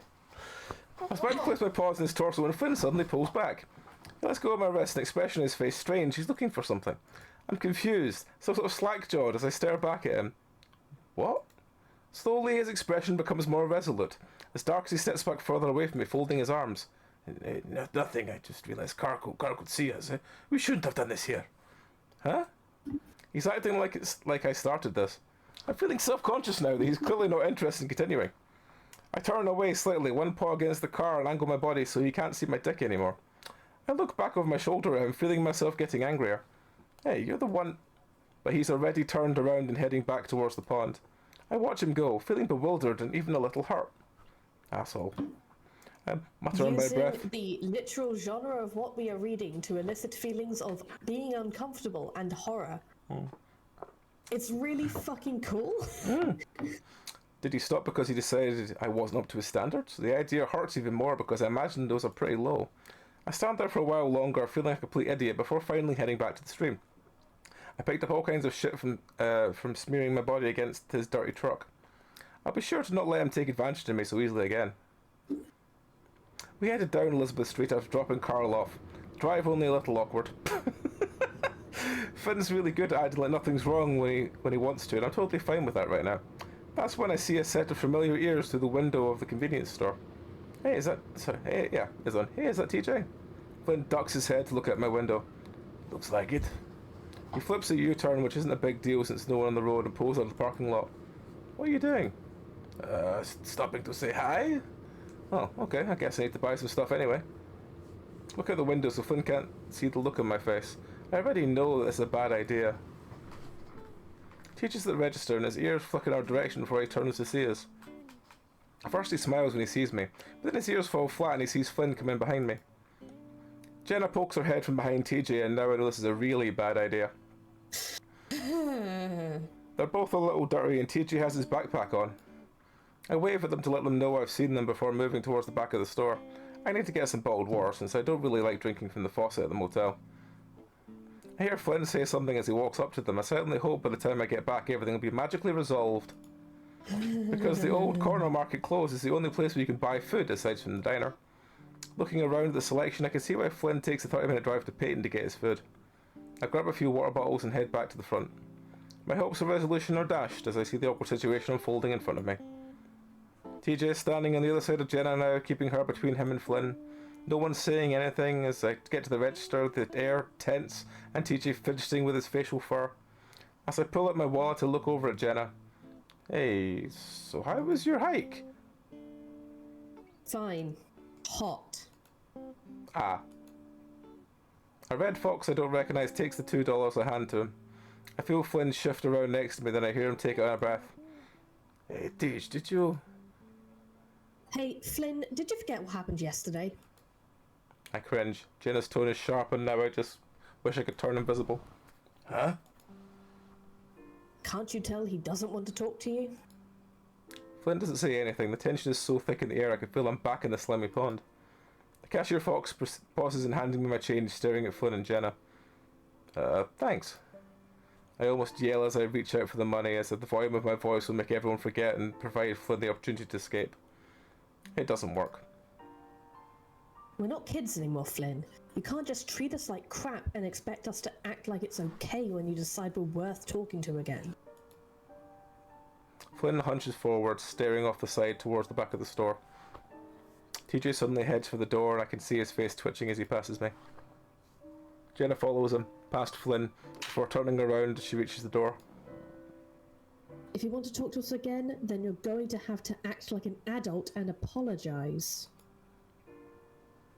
Otherwise, later. Oh, yeah, that's the one. She exits, leaving us in the most awkward, painful silence I've ever heard in my life. The clerk openly stares at Flynn. I fumble with the change in my wallet, trying to pretend like nothing happened. Do you wanna... Flynn turns and walks out the door. I watch him get in his truck, then pull out, his face expressionless. For a while I stare at the empty parking space as I slowly shove my wallet into my back pocket. The clerk, without anyone else to stare at, is now staring at me. Annoyed, I look right at him. What? He stares back at me, expression vacant. Huh? Huh? He's young, but the patchy fur and missing teeth and the look in the eyes tells me everything I need to know. I suddenly realise where I am and where I come from, and that alone quashes any good feelings I have left for the day. The fox in front of me practically embodies all the problems with this small town. I feel that such a bizarre, intense wave of hatred for him that I have to leave this place. I have to leave the store. Pressing the 2 water bottles against my chest with one arm, I shove my free paw into my pocket, staring at the ground as I walk back to the hotel.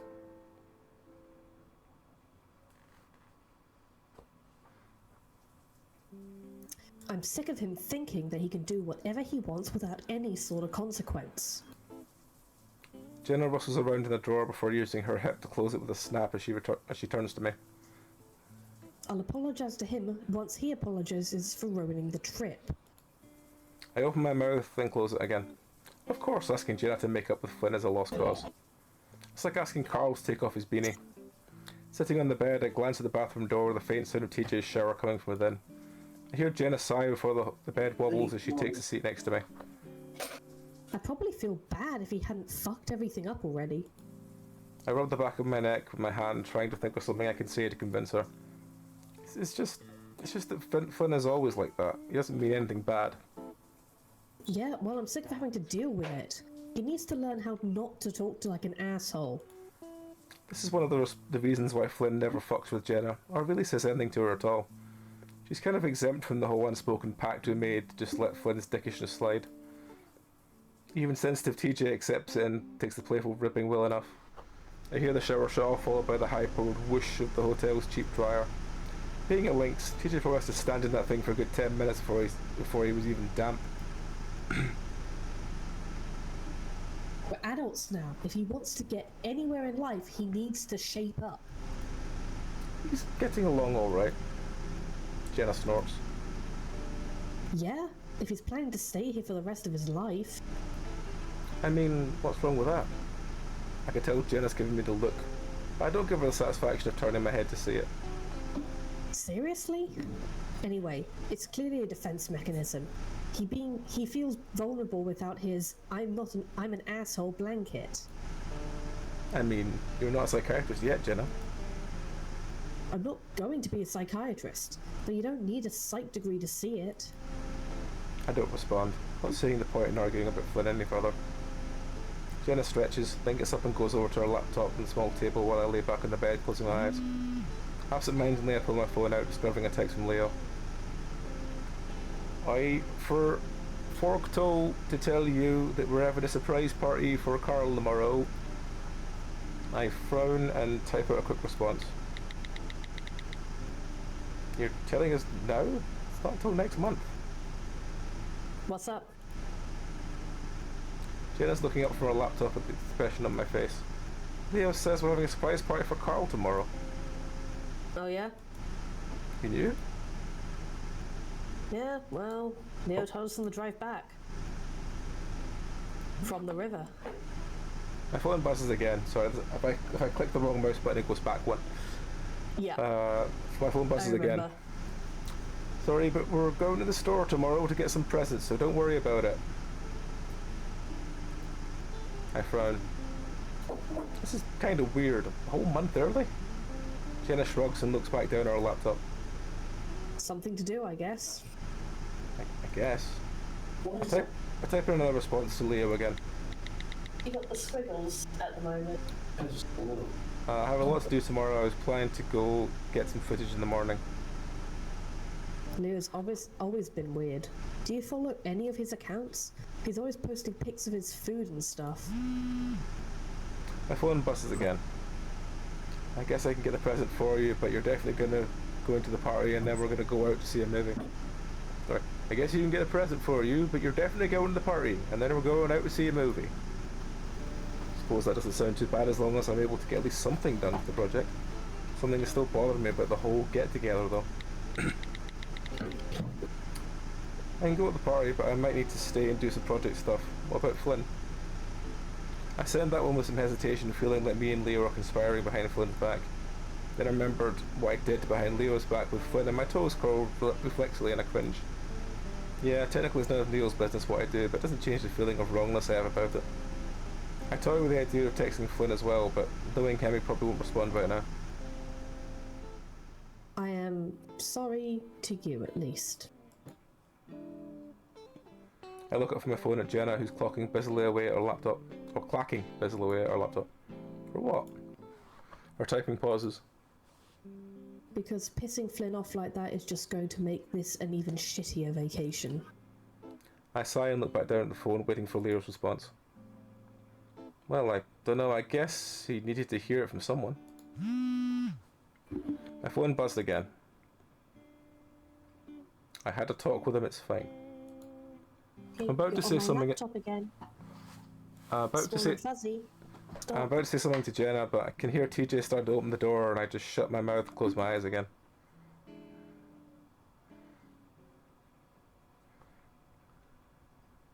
Wednesday, me dudes. I will need to go soon because I need to run to the shop before it closes and buy bread to make a sandwich for work tomorrow. That's fine. How much longer is left, just so I know? Not much longer. I need to sleep. I'm up at 4:45. Is the problem? Yeah, I'm just wondering if I should just finish this sort of arc on my own, or if I should just save it and we'll come back to it. I don't mind. It's not short. We're probably about a quarter of the way through. Alright, so there's a lot longer, okay. Yeah, like, again, we're talking novels, not novellas. Okay, no, that's fine. What I'll do is I'll just save here then, and we will wind up there for today. Yeah. But yeah, we'll, if you're free, not next Monday, but the Monday after, we'll continue this. I think I am, yeah. Cool. Alright, well. Also, how are you feeling with it so far? It's interesting.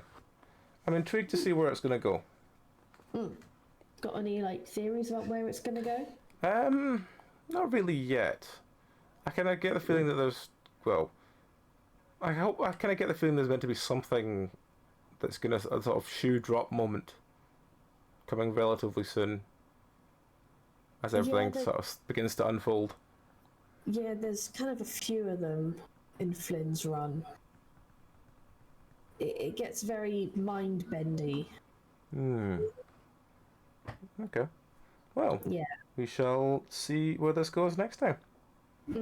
So yeah, that will do us for today, folks. Hopefully you've enjoyed this. And as I said, we'll be back with this basically whenever there's a free time that me and Ron are both free that want to do it.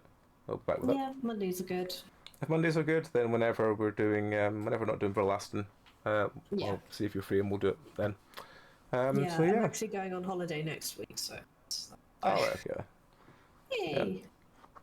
Alright, well, that will do us for that stream tonight. We'll be back tomorrow with myself, Tom and Zeph tomorrow, doing Deep Rock, and hopefully Meow as well if she's free. And then after that, I'll be doing more indie horror. Thursday will be more indie horror. Friday will be definitely, I think it's, oh no, Tom's away this week, isn't he? I'll need to speak to Zeph tomorrow before I work out what we're playing Friday. It might be more Deep Rock, depends still how Zeph's feeling. And then afterwards, nothing afterwards at the moment? Okay. Saturday. Because I'm going. Yeah. So yeah, Friday one is the late night. Friday one is probably not on at the moment, but again, I'll speak to AJ and see where we're going with that.